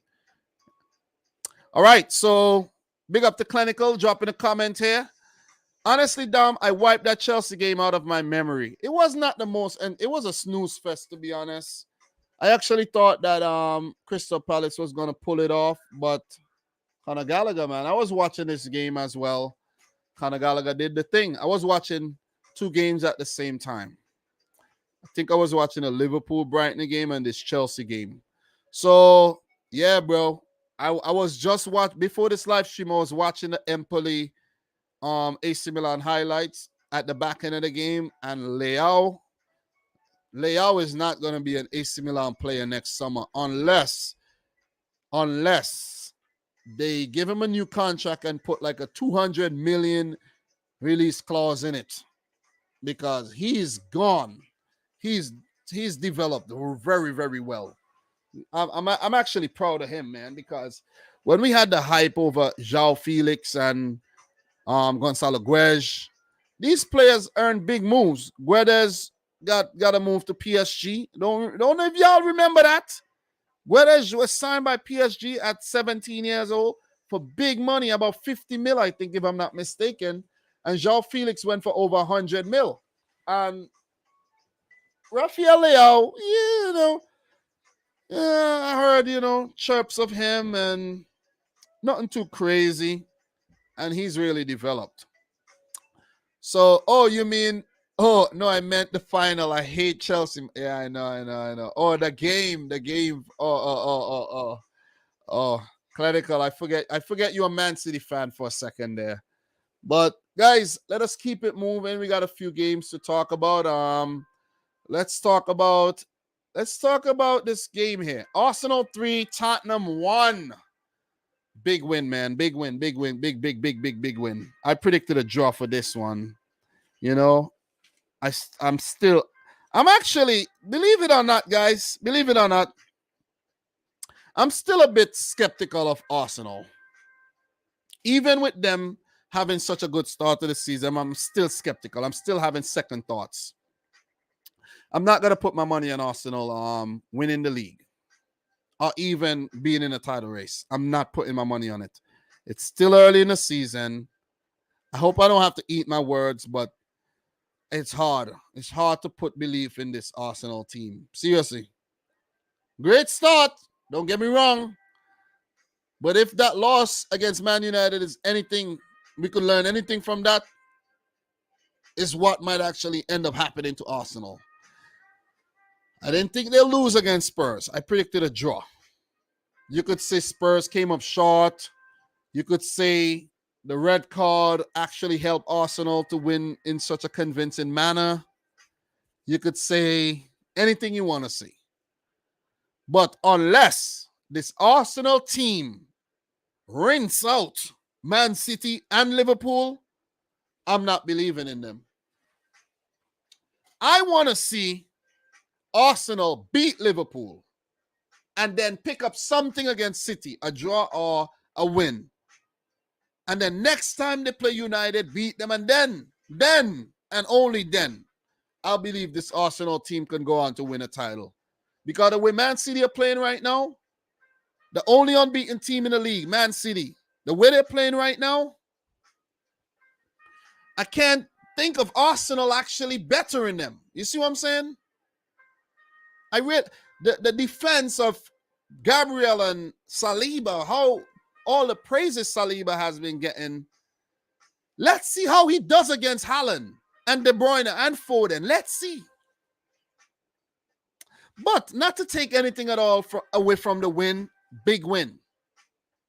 Big win. Thomas Partey with a worldie of a goal. Brilliant. Too much space given to Partey. Ben White with the assist. And the Ghanaian just put it in the top bins. Great goal. Fetched that out of the back of the net. Hugo Lloris. Great goal. Tottenham did equalize to Harry Kane. Richarlison brought down by Gabriel. Sloppy play. Good breakaway by Spurs. And by the way, Son Heung-min started the game.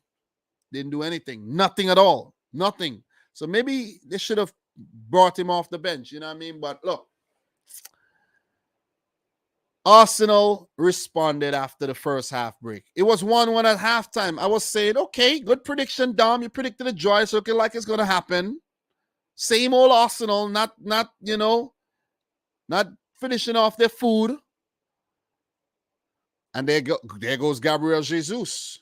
It was a scrappy goal, but still, you know what I mean? Good effort, saved, and spilled by Lloris. Slapped in by Gabriel Jesus. It was actually, I think, saved by Lloris onto the defender, back through Lloris again, and then Gabriel Jesus was actually there to put it in. I think that's how it happened. So Jesus with yet another goal this season for Arsenal. I think he has 5 now, which is brilliant, man. I think, he's come of age, and maybe under Pep Guardiola, he was on a leash. Let's put it that way. He was on a leash. Because at City, he wasn't really allowed to do his thing. Like, hey, go out there. You could dribble, do whatever you want, kind of role. He was given strict directions, and it kind of hampered his style. It cramped his style, I should say.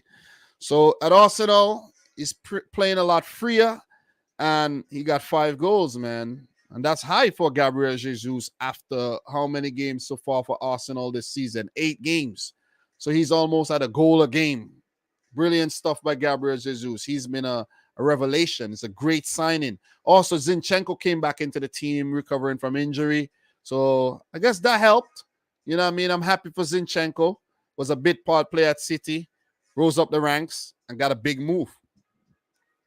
Big move to Arsenal. Thank you, Arsenal, for taking Jesus and Zinchenko off our hands. Man City have then gone on to upgrade on those players. That's how you stay dominant. That's how you win league titles. You move players on and upgrade on them. You don't move them on and replace them with a player, lower on the scale. You see what I mean? Low, you see what I'm saying? You don't do that. You don't sell players and say, okay, this youth player is actually going to replace them, an unproven youth player, or you say, oh, this older player is going to slot in. No, you don't do that. You don't do that. You keep your team improving, and that's what City have done. That's what Arsenal have done as well. That's why they're doing very well in the league so far. So the Emerson red card, horrible, horrible tackle, man, and very rash. Heard a commentator saying it was harsh. It should have been a yellow, but nah, man, that was a horrible lunge, and he deserved the red because could have injured the player though. Definitely could have injured the player, and I think that was actually the right decision. If I could recall, I think a yellow card was given initially, of course, and he could have injured Gabriel Martinelli. You see, and I think Martinelli would actually want to be in that squad for the World Cup, and if you're gonna take him out like that, he won't stand a chance. Duh. You see what I'm saying?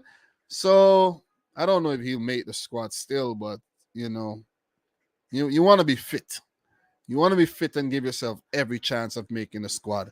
That is something I actually want to discuss sometime in a live stream, like who will make the Brazil squad. Is Martinelli going to be there?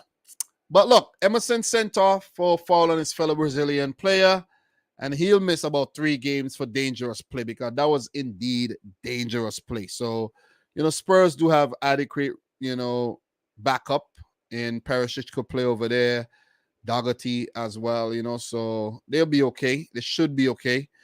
And Granit Xhaka with a very good goal, man. Him and Martinelli linking up, man. I'm like, it was good 1-2. The run by Xhaka, brilliant stuff, man. And clear path to goal. Easy. Granit Xhaka is playing a lot more advanced these days with Thomas Partey in the team, and a solid win. No win would feel sweeter for Arsenal than a win against Spurs. And they have been doing very well against Tottenham in home games, but it's the away matches that Arsenal do not play well. So if Arsenal are to convince me that they're going to go on to win a title, you got to beat Spurs on the road. You got to beat City twice. You got to beat Liverpool twice. You got to come back and beat United. You got to beat Chelsea. And unless you do these things, I ain't going to take you serious. I won't. Seriously. I won't. But are they a more improved team? Are they playing a lot better than they have over the last few seasons? Yes, they are. Would they get top 4? I think they would. I think Arsenal will be back in the Champions League next season. As for Spurs, right? Not a great performance. I think they were too standoffish. They tend to play without the ball a lot and tend to depend on the counter attacks. And sometimes you really can't do that. Even though it's worked for you in the past, you got to switch things up.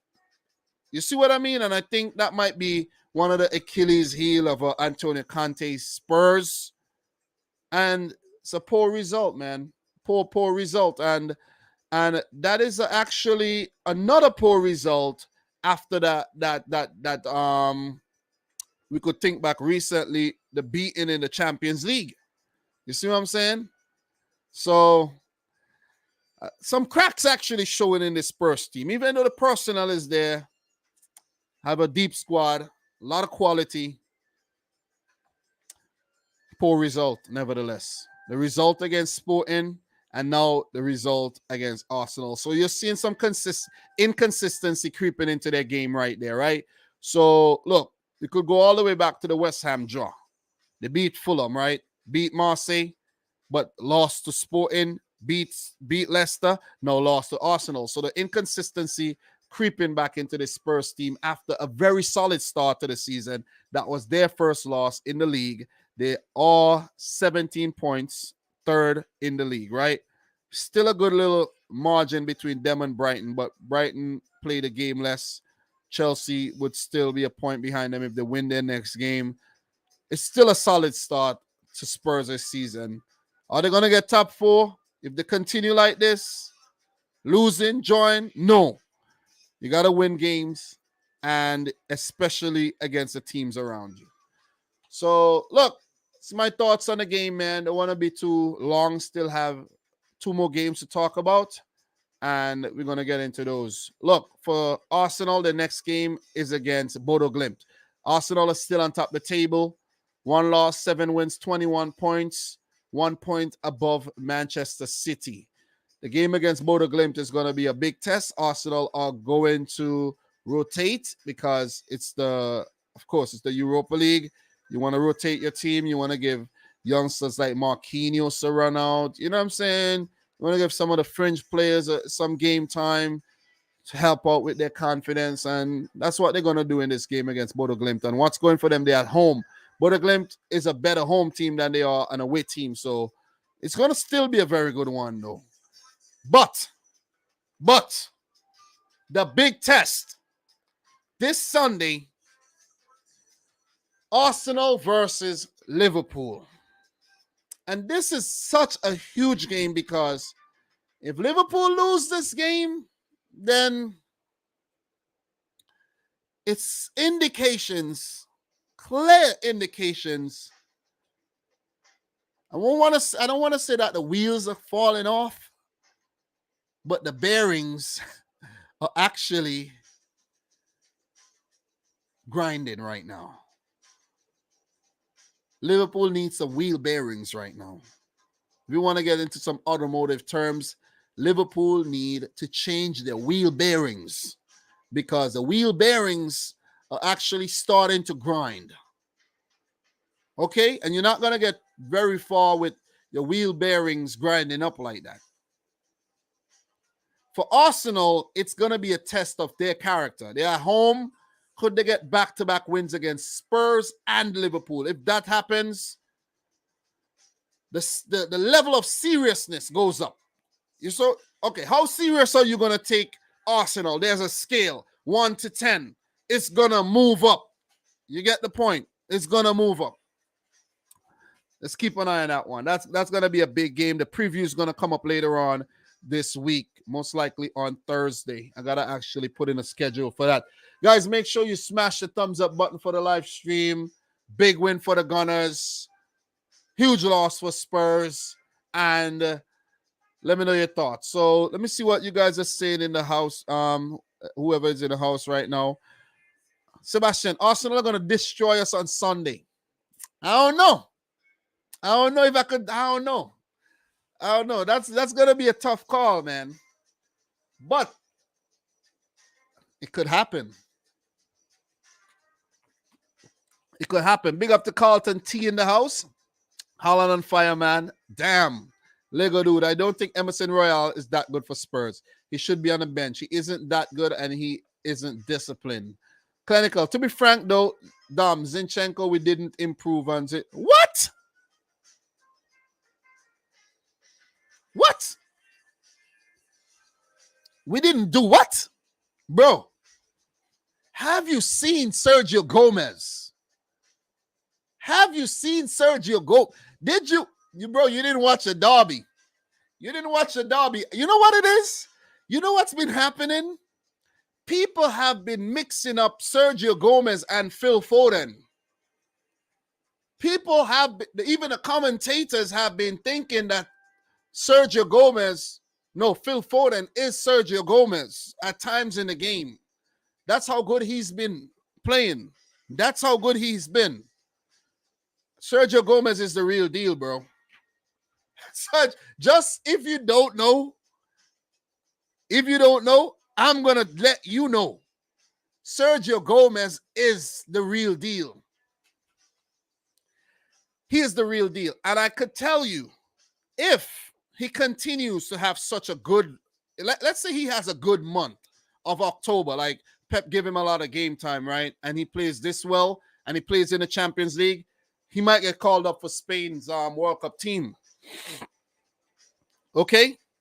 Sergio Gomez is the real deal. Okay. I rest my case. I know I see some people not agreeing, but it is what it is. You see? Godzilla King is asking, did Gomez play versus United? Yeah, he did. He did. He was the one who set up the Erling Haaland goal. The second goal for Erling Haaland, I think. No, the third, the hat-trick goal. Sergio Gomez set up that goal. if I'm not mistaken. Let me just double check something really quick. I think that was Sergio Gomez that set up that goal.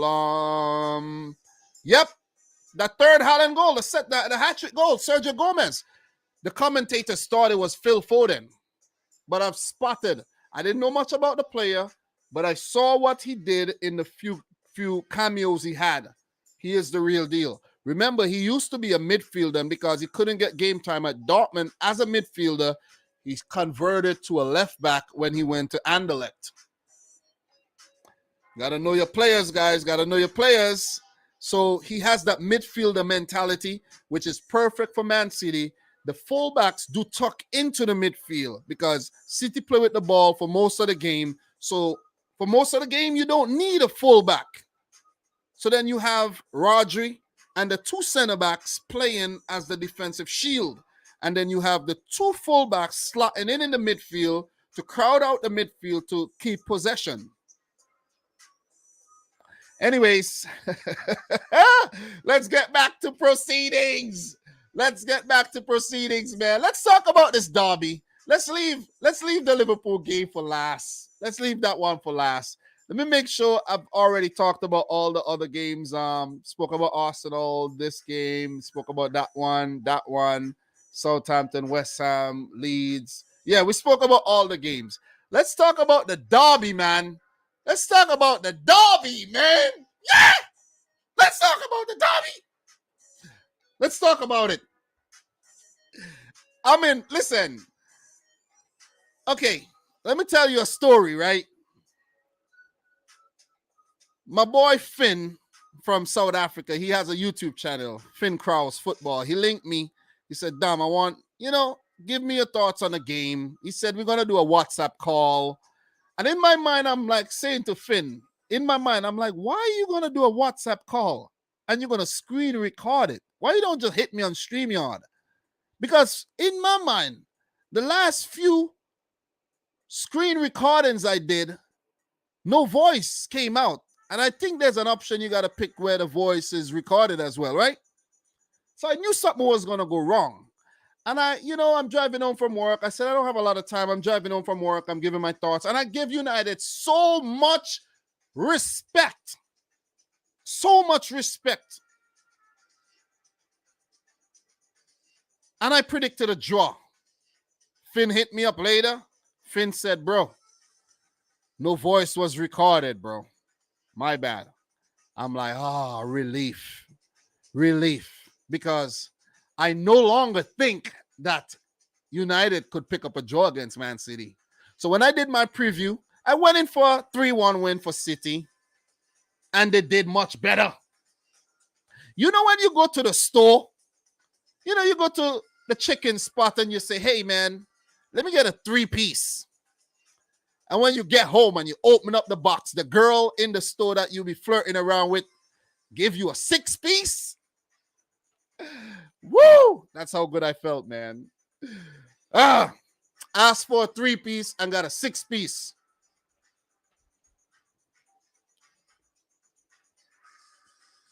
Absolutely brilliant.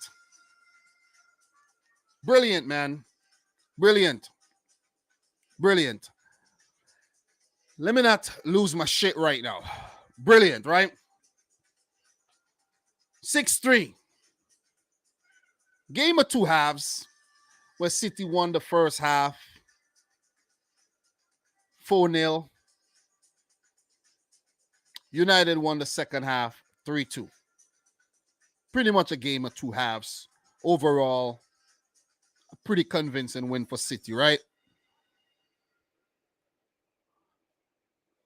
When I initially saw the lineup that United put out, right? Well, let me react to both lineups. Let's start with United first. Okay, De Gea, Lisandro, Terrell Malacia, Varane, and Dalot was an expected backline. The midfield, however, and the forward line kind of baffled me. I expected Bruno, Christian, Anthony, and Jadon Sancho, but I didn't expect Ten Hag to put Scott McTominay and Rashford into this 11 because Rashford even though he won't play the month for September, he's coming off of an injury. And Scott McTominay, I don't think, is good enough to come up against a quality team like Man City, and he proved that on the day. He was absolutely useless.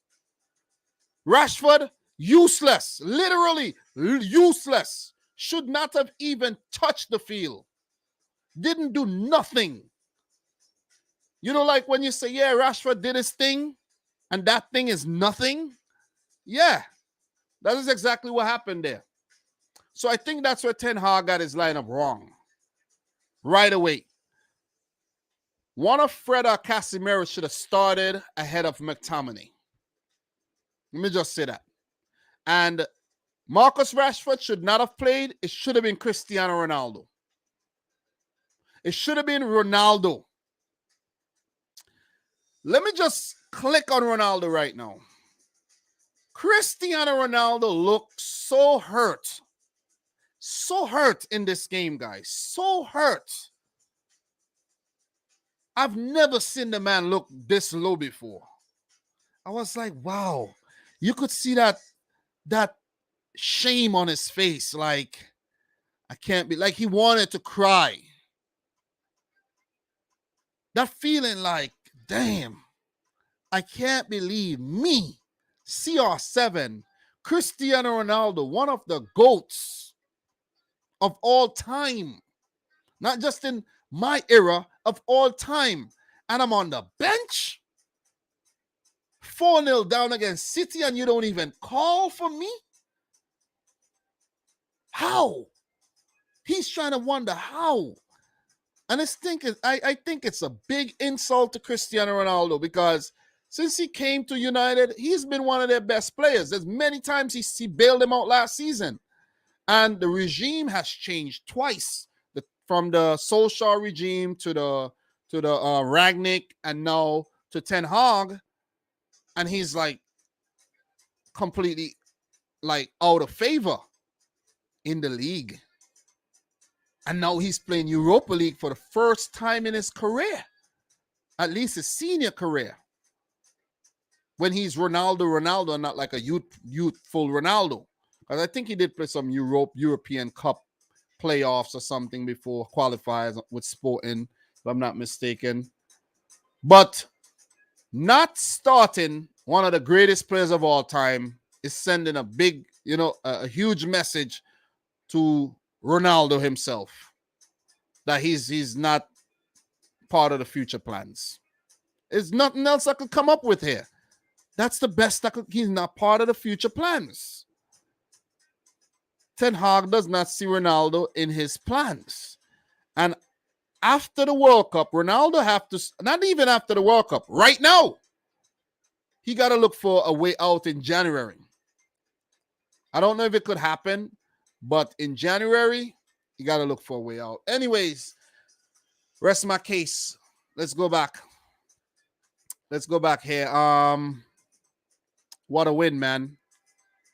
What a win. Erling Haaland giving man of the match. It could have easily been Phil Foden because, Phil Foden was brilliant. But Erling Haaland also picked up 2 assists for both, 2 of Foden's goals. So Foden in the 8th minute. Brilliant play. Bernardo with the square. And just the way Foden hit that ball, like, when you hit something, but you don't want to hit it too hard or too soft, but you just give it that touch. Oh, that was exquisite, man. I was like, yeah, baby. Off to a great start. Man. And then the first Erling Haaland goal. Oh, whew. Jesus Christ.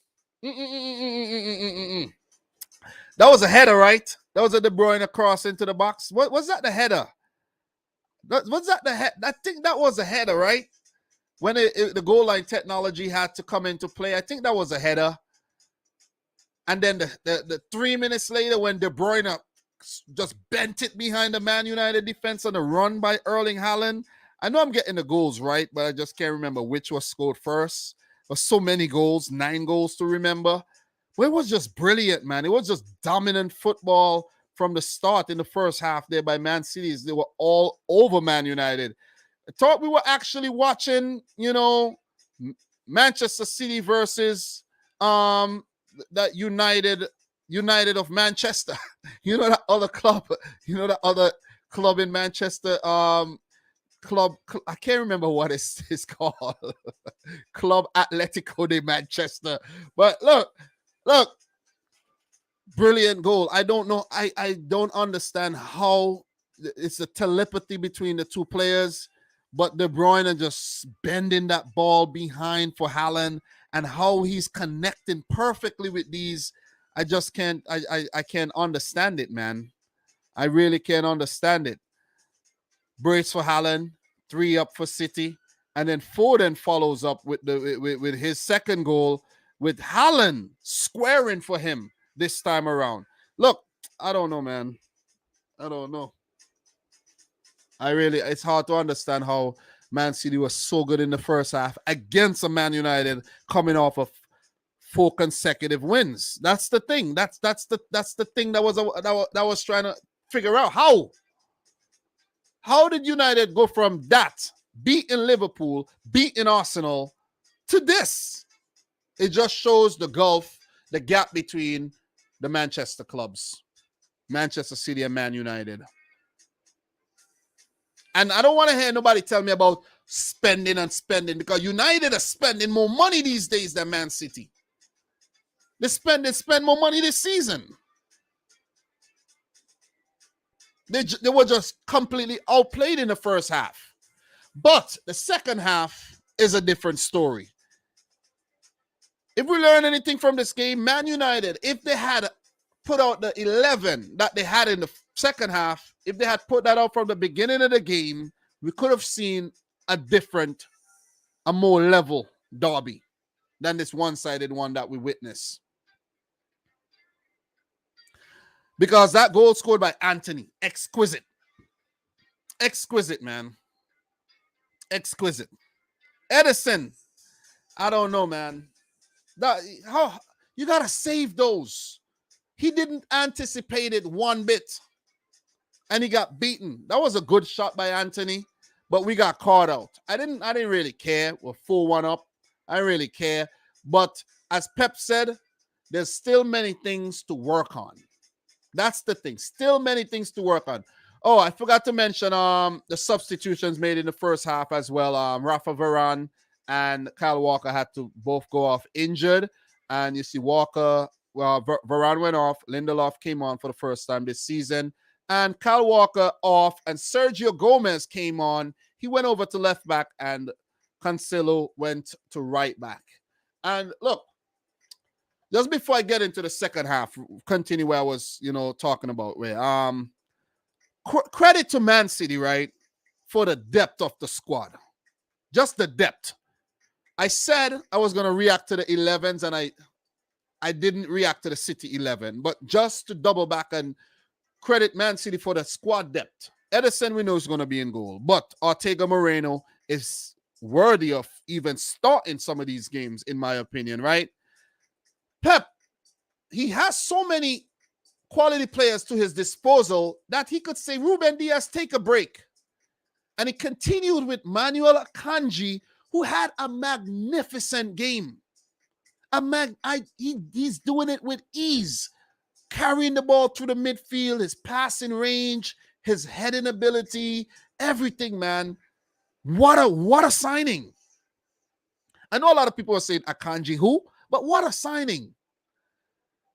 But the versatility of the players, Ake, who later slotted over into left back when Laporte came on.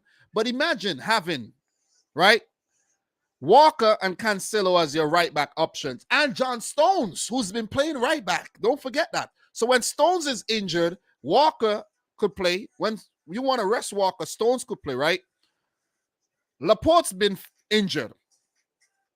You bring in Ake. You have Akanji as a backup as well. Akanji starting. You have Cancelo playing left back. Then you have Sergio Gomez as a left back. Then you have Ake who could play at left back. You have Laporte who could play at left back. You have Rodri who could drop back in as a center back if you need him.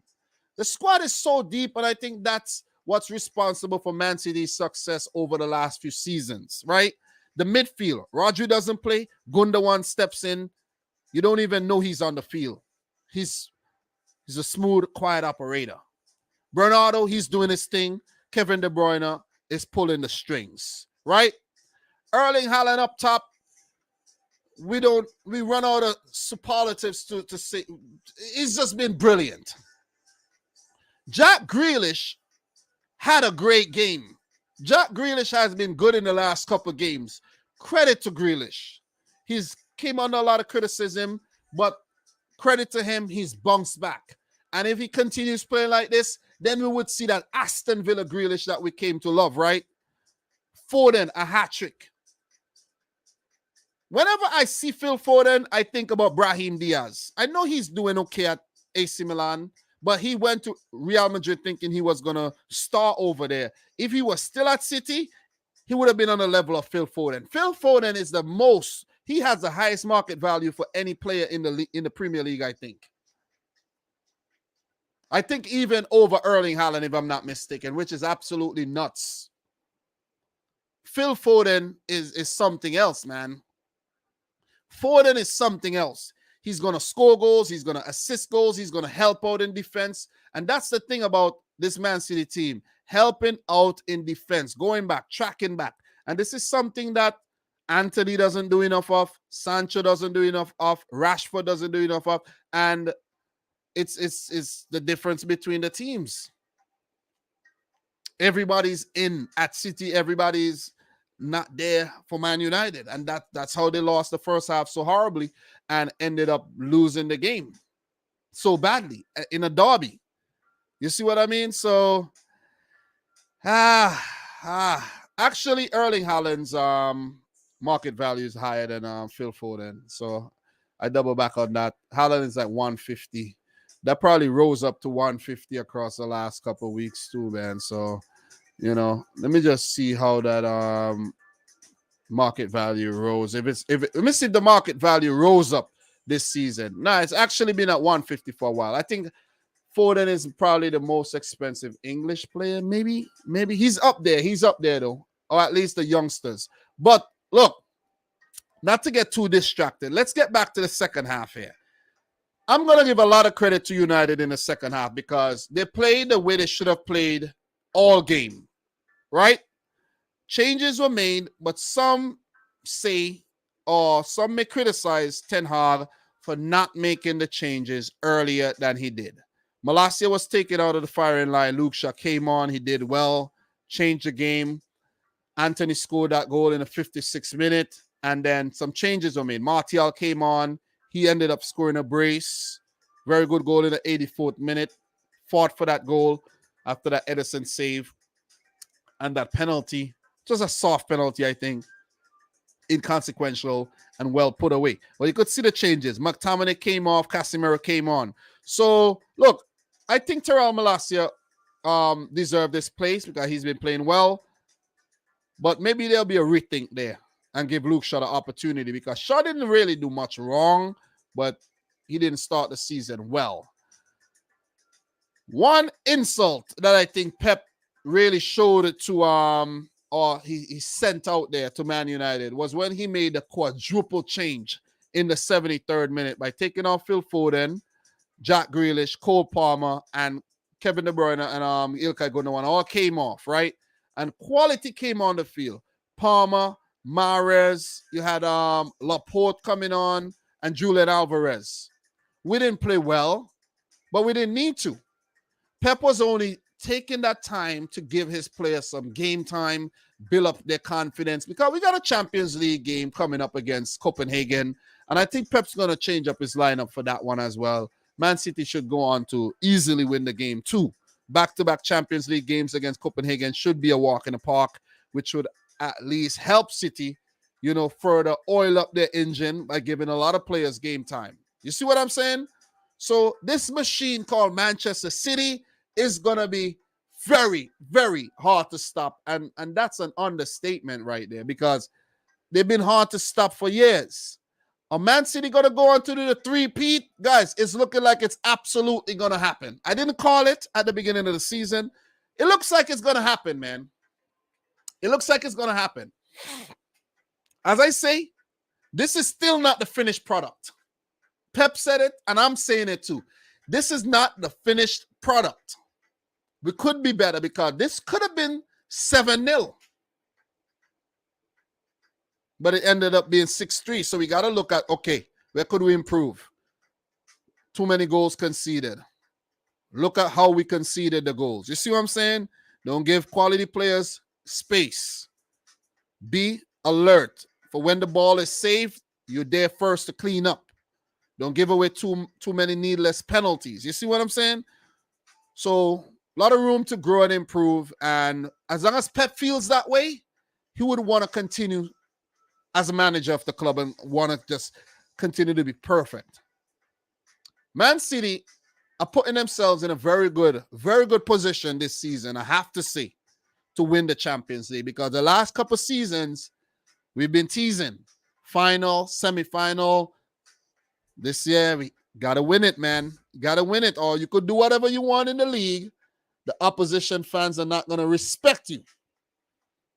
You're going to say the Premier League is a farmers' league and win the European competition, and then we give you some respect. Your respect level is going to go from maybe 60 to 90. So, look, that's my thoughts on the game. Man United, absolutely humbled, well-deserved. And as I said, and I'm going to continue saying it, how did this team beat Arsenal and Liverpool and get slapped up by Manchester City? Soap up, washed, rinsed out, and put out to dry. Phil Foden, Erling Haaland scoring hat-tricks. I don't think this has ever happened in any Premier League game, right? We got to check the insights for this one.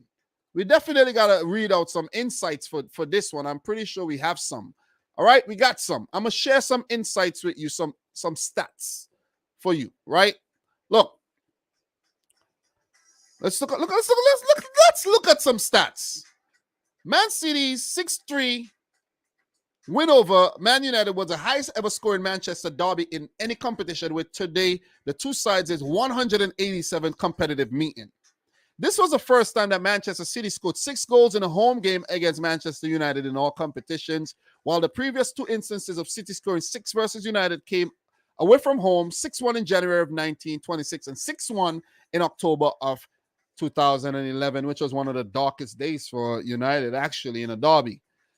Manchester United conceded 6 goals in a Premier League game for only the 4th time, with 2 of these coming against Manchester City. Also, October, beautiful October, man, of 2011. It was also the 5th time they had lost a Premier League game when scoring as many as 3 goals as defeats came away from home. All defeats came away from home.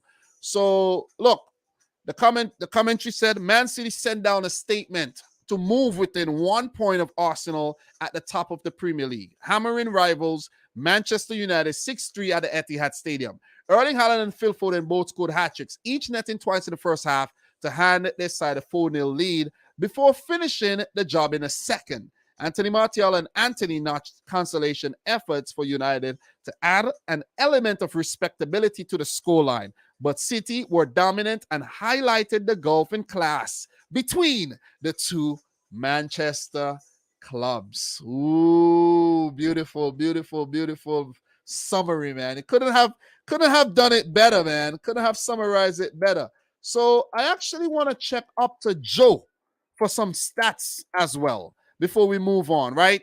And I'm going to go over to Twitter and we are going to check the up to Joe for some fun stats.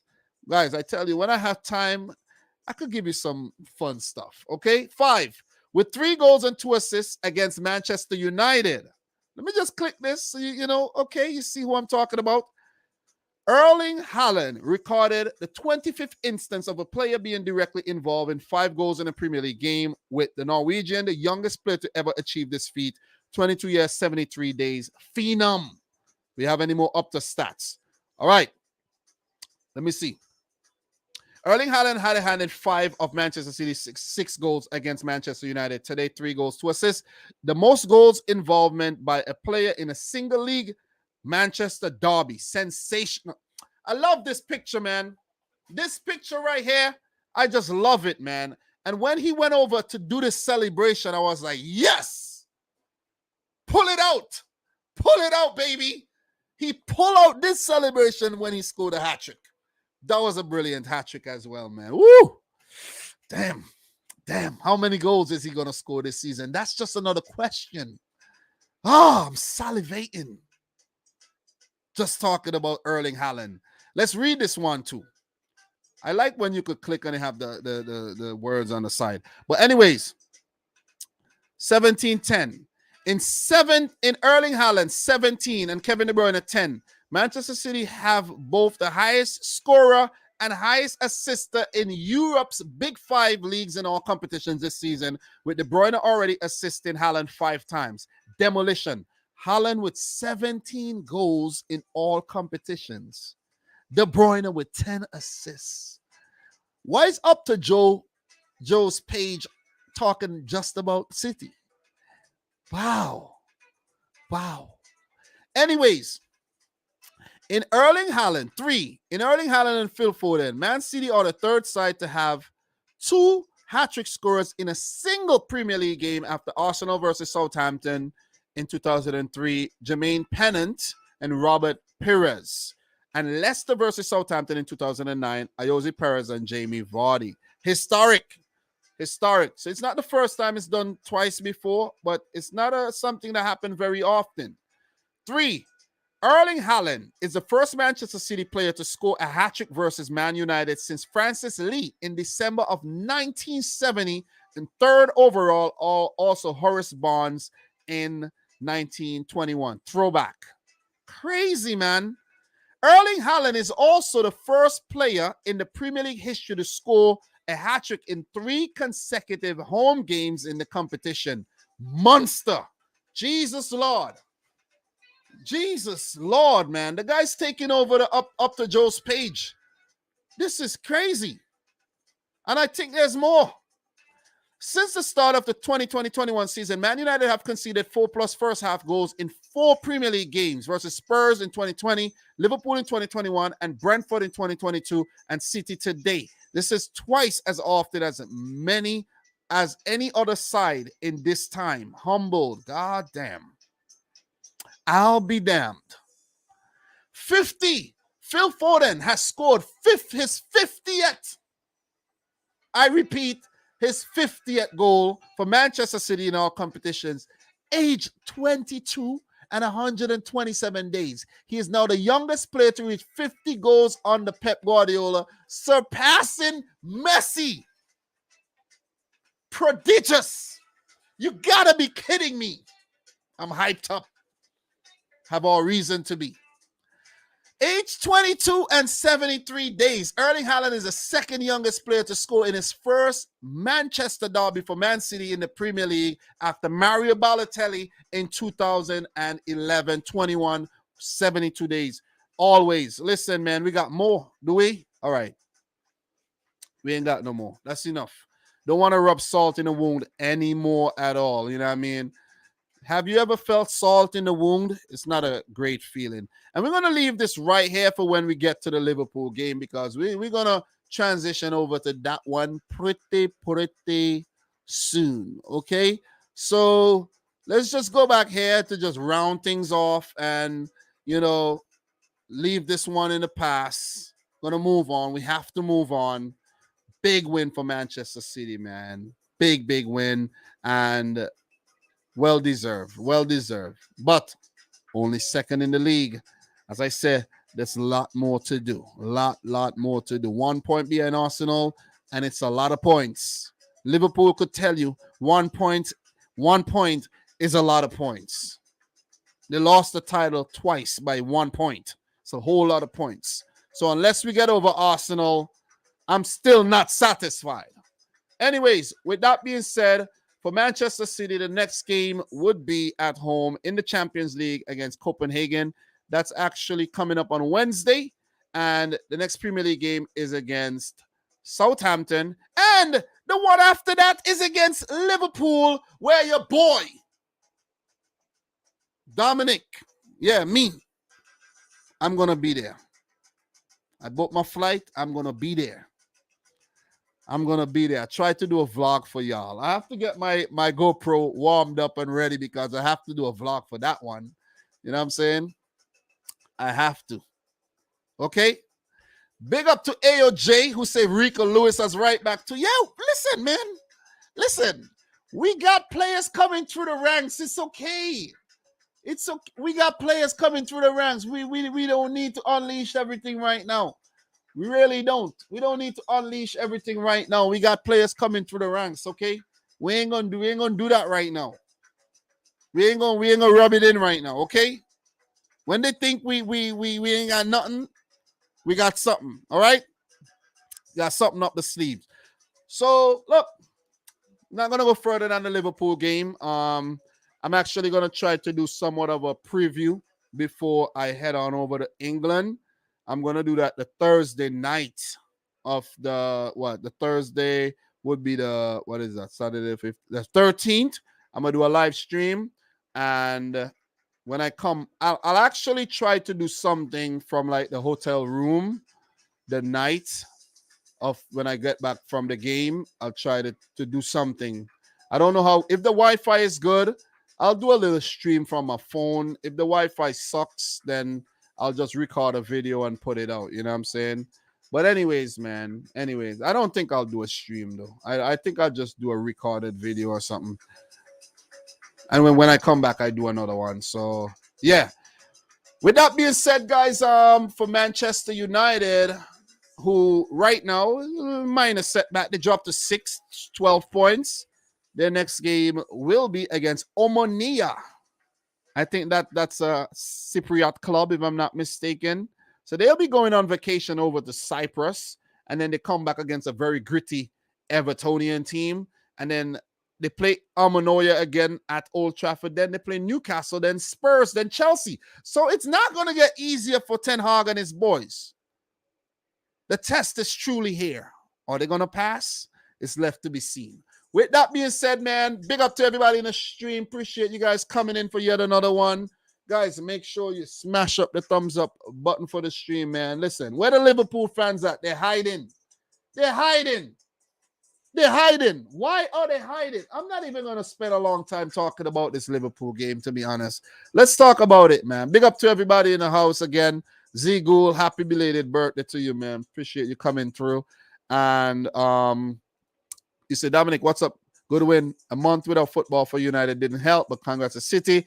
Best team in the league. Any other team United scored 3 against, they win. Yeah, see you at the OT. Big up. Anyways, man, listen. Happy birthday to you again. You know, maybe we link up next year in Carnival, St. Vincent, you know what I mean?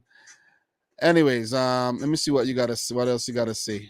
That didn't take away. We are a good team, still progressing, expecting top 4 minimum. Well, don't get your hopes up too high, bro. That's all I gotta say. Big up to Shane Mousse as well. Arsenal and Liverpool are not on the level of City. We United expect to beat these teams: Liverpool, Arsenal, Chelsea, Tottenham. City are unbelievable team. It wasn't a good performance from us. Okay, so Shane Musa is saying excited to see a vlog for the game versus Liverpool. Lego dude, Haaland is a cheat code. I'll keep saying it. He has 14 goals in 8 games. Guys, do you think he'll hit 40? The last player to get close to 40 is Salah, 32. And we were saying all that season, is he going to hit it? Is he going to hit it? Is he going to hit it? Well, he didn't. He didn't. So let's see. So let's talk about the final game.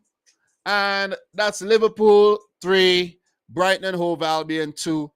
And I have to say, Brighton's first game under Roberto De Zerbi, it was a good one. But I'm kind of disappointed in Brighton for giving up a 2-0 lead, allowing Liverpool to go 3-2. Like, you score 2 and allow the team to score 3 on you, like in quick succession. You see what I'm saying? But credit to Brighton for bouncing back with that equalizer. I'm going to share a picture with you guys.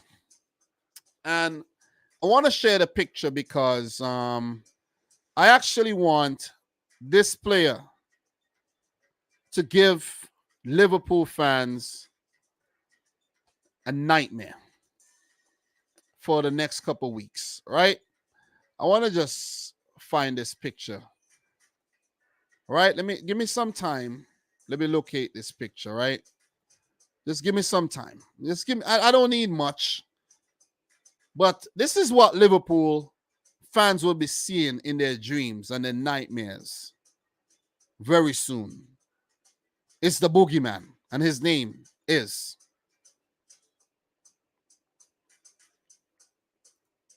Leandro Trossard.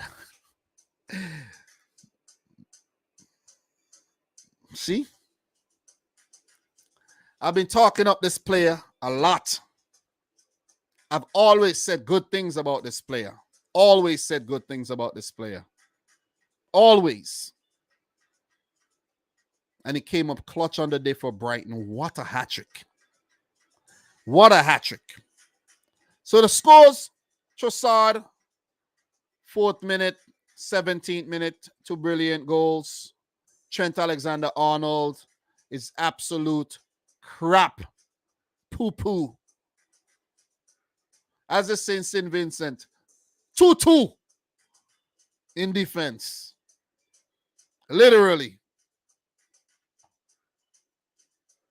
2-2. Oh my God, I've been saying this. I've been saying this all along.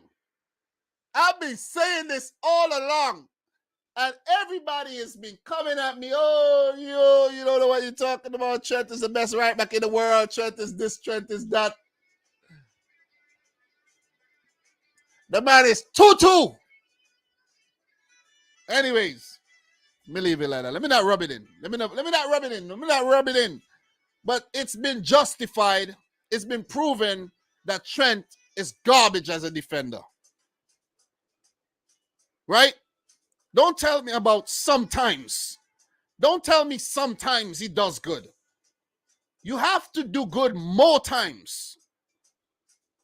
Yeah, there might be a mistake here and there, but you gotta be doing. Listen, you can't go to your job and be doing half-ass work all the time. You might do some things good, but they don't care about the things you do good. It's when you come up short, that's when they're gonna punish you. And now you see why Trent does not get minutes for England. He's a good attacker. And I think Klopp maybe needs to recognize that. Recognize that. Tweak your system a little bit. You need a creative player. Maybe put him in the midfield, man. Put him in the midfield where he doesn't need to defend too much. Have a proper right back. Trent could always run over on the wings when he feels like it.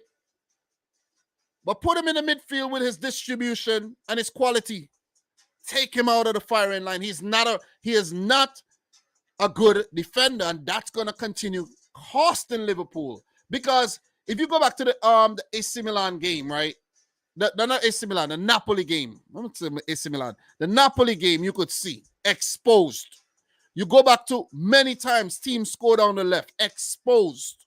Anyways, I'm not even going to waste my breath talking about Trent Alexander-Arnold. Seriously. He's a good player. I'm not going to say he's not a good player, but he's not a defender. It's the same way you could say Kyle Walker is not a good attacker, but he's a good defender. Going forward, he's not the best, but he's a right back. You see what I'm saying? Trent is a midfielder transformed to a right back, so you're going to see weaknesses in his defensive side of the game. Anyways, Virgil van Dijk has also been 2-2 this season. I can't believe I'm saying this. He has done nothing wrong for the past few seasons. But this season, he has been 2-2. Don't get me started. Don't get me started. I'm speaking on facts. Liverpool fans could run and hide all they want. Can't win them all. You can't win them all. But when you lose and you draw, come and take the criticism. Not talking about a handful of people. Show up like you show up when you win. I think this Liverpool team have definitely peaked under Jurgen Klopp. And he has not helped by promoting the likes of James Milner and Jordan Henderson. Seriously. Players like Tsimikas should have been getting a lot more game time when you see Andy Robertson's form has been dropping off. Once you spot the player's form dropping off, take him out the firing line, help him get his confidence back up. Don't keep him out there, getting exposed all the time. You see what I mean? When you check the lineup here, I was like, what? Klopp, what is going on here? That's the first thing I noticed, right, with the lineup, right? I was like, nah, something's a little off here, right? I like Carvalho, right? But you got to start Diaz. If you're going to make any big calls, it is to drop Henderson and play Carvalho where Henderson is. But that's the problem with Klopp. He doesn't want to make these big calls. He doesn't have the balls to make these big calls, right? Seriously. I'm serious. Drop Henderson, play Carvalho there, play Luis Diaz, and then you have a lineup because Firmino's been playing well the last few games. You have Jota to come off the bench. You could always bring Henderson off the bench to, do a little thing in the second half if you're winning. You see what I'm saying? But if you're losing, you're not going to bring him on. Then you're going to take off Tsimikas and bring on James Milner. Like, what are you thinking? Are you nuts? Like, seriously. There's where you should... There's where squad depth comes in. I know there's players injured. I know that. But still, there's where squad depth comes in. Seriously, why are you bringing Arthur? Why bring him into the team? Why? And you're not playing him. What is he there for? What I once Liverpool signed Arthur, I'm like, garbage signing. Why you bring him in? Why? He's not playing, he's not starting. If you don't want to play him ahead of Henderson, why you bring him in for? Saw him in the Champions League, he was garbage. You see what I'm saying? Has not lived up to expectations at Barcelona and at Juventus. Why you bring him in for? Wasting time and money. Anyways, man, Darwin Núñez, 89 minutes.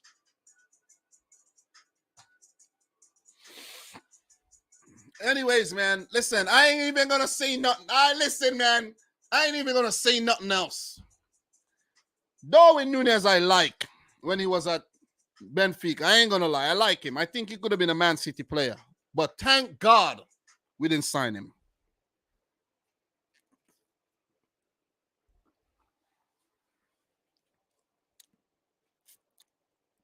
He's been 2-2 for Liverpool. Big up to Brighton, man. Listen, Japanese Mitoma came on in the second half and did his thing. I think Welbeck had bright moments, but he should have scored more goals. And if it wasn't for Alisson Becker in this game, Liverpool would have definitely lost. Definitely, without a doubt. So give it up to Roberto De Zerbi. He was calm on the touchline. He did his thing, and he picked up a point. Brighton, Liverpool. Brighton has been getting the better Liverpool lately because, look, let me just show you guys something, right? Let's just check something. Let me show you guys. Stats. Check the stats. Head to head. Look at this. 3-3, 2-0, right? 2-2, 2-1 to Brighton. You see that? 1-1. So you see that? This has been no fluke. Liverpool have only defeated Brighton once in the last 5 games. And I feel stupid for predicting them to beat Brighton. Real stupid. Real stupid. But big up to Trossard, man. I keep talking about him. Is he going to stay at Brighton? I think Graham Potter might be eyeing him over at Chelsea. because he's a damn good player, man. Damn good player. I would love him at Man City. Let's see. Right? Let's just click on Trossard. Let me see if he fits the billing. 27 years old. Just turned 27, right? Wait, is this? No, he's going to be 28. That's in British form. He's born December 12th, okay? I think, right? So, December 4th. And not the 4th of January, April. Not April. He's 27. He does not really fit that Man City kind of player where for the age profile. But bring him in anyways. If Bernardo Silva leaves, this should be the player. Look at that. Consistency. This is Brighton you're talking about. This is a team that does not score a lot of goals. But he's already equaled his 2020-21 season and his 2019-20 season. Already equaled. In his 4 seasons in the Premier League, he's already equaled and already scored half of the goals he scored last season in 7 games. Other competitions, he won 2-1. No goals in the other competitions. I'm lying. So I like Leandro Trossard, man. Let's say Trossard is in his prime. He's in the prime of his career right now, where it's the time where he's gonna get himself a big move, which means more money in your pocket. Could set up yourself, for a better life for your family and your lineage. Trossard, man, what a player. As for Liverpool and Klopp, 9th in the league. I predicted this team to win the title. 10 points. That is 10 points behind Man City. 1 less game played. 10 points behind Man City. 11 behind Arsenal. They have a chance to close the gap. Bring it down to 7 against Arsenal. Well, 8 against Arsenal this weekend when they play Arsenal. Are Liverpool going to say what's up against the Gunners? It's left to be seen. More to come this Thursday when I do the preview. Brighton are still 4th.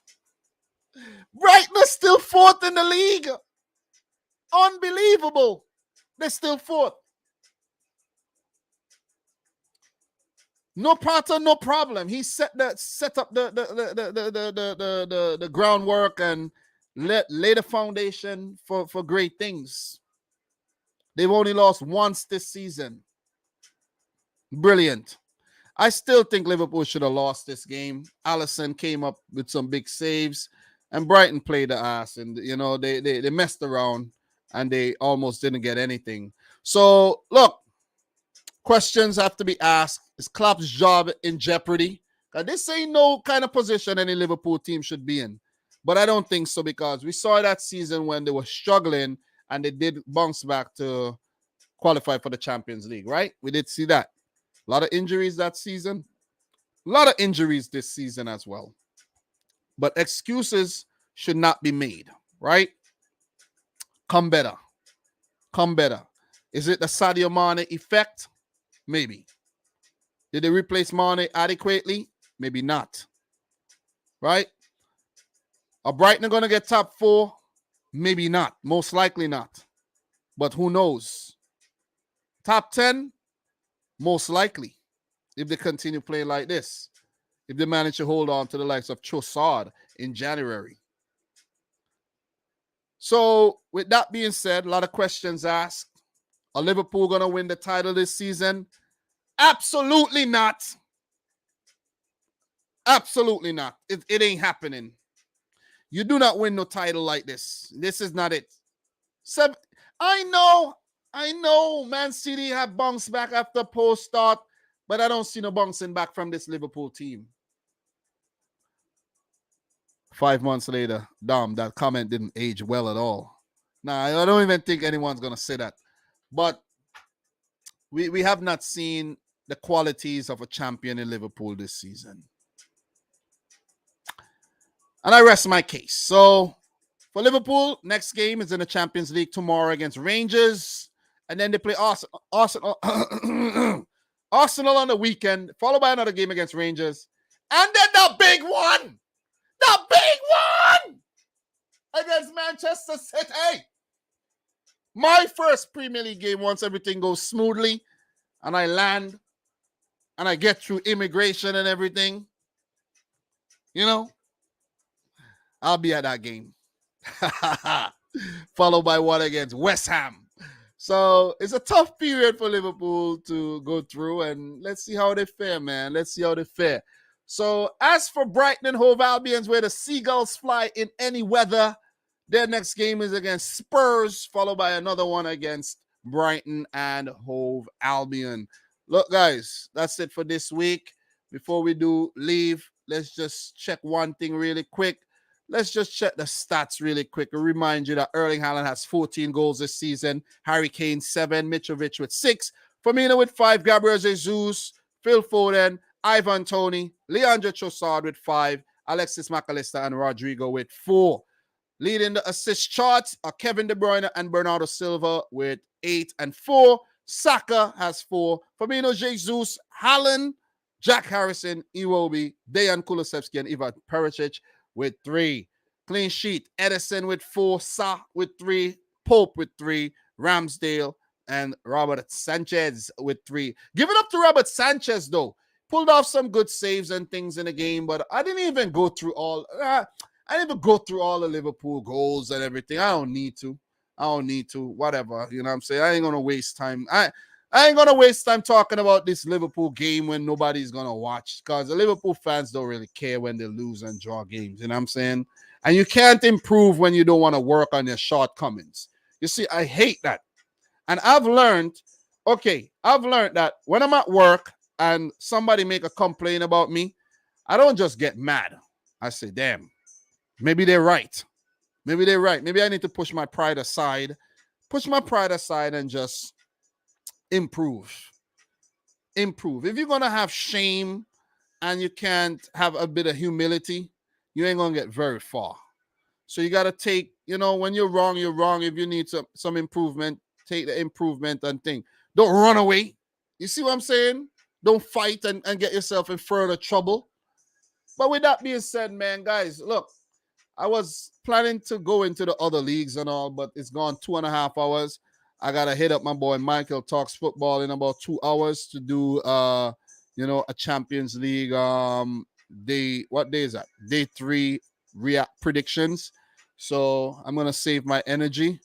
We're going to be on there for at least an hour. I'm going to gather my thoughts. I got to write down my predictions and prepare myself. And I'll catch you next time. Okay? So I did enjoy today's live stream. Energetic. It's early in the morning, and I'm glad I did it today and not yesterday, because I had to make some money yesterday, So the fact that I made my money yesterday, I could sacrifice the morning to do the live stream with you guys, because these days, I'm honestly, to be completely honest, I had some things to take care of, so I have not been prioritizing putting out videos and all of that. I had to pull things under control. I was losing my bearings. You see what I'm saying, guys? So I was getting a bit lazy at work. I wasn't putting in enough overtime and thing. You know what I'm saying? There's a lot of bills, and we're in a terrible economic, times, for the lack of better words. But look, appreciate everybody tuning in. Like the video if you haven't yet done, so subscribe to the channel if you're new. If you're watching the replay, do the same. Thanks everybody who tune in. Thanks to the people who continue to support the channel, even though, I'm not putting out a lot of videos like I used to. But guys, you got to understand, I've been doing this for 5 years. I could afford to chill and relax right now, man. You know what I mean? Let the new boys do their thing and let them do their thing. And they have time. And they're not married. Some people not married. They don't have 3 kids. They don't have 100 bills to pay and all of that. I'm taking the bulls by the horn right now when it comes to my life. All right. Anyways, thanks. Just sharing a little bit of what's going on with me. So if you see me falling back, I'm not falling off. All right. So for me, boy, Dom, thanks for tuning in to yet another one. Until next time, peace out. Rich Squad. Peace.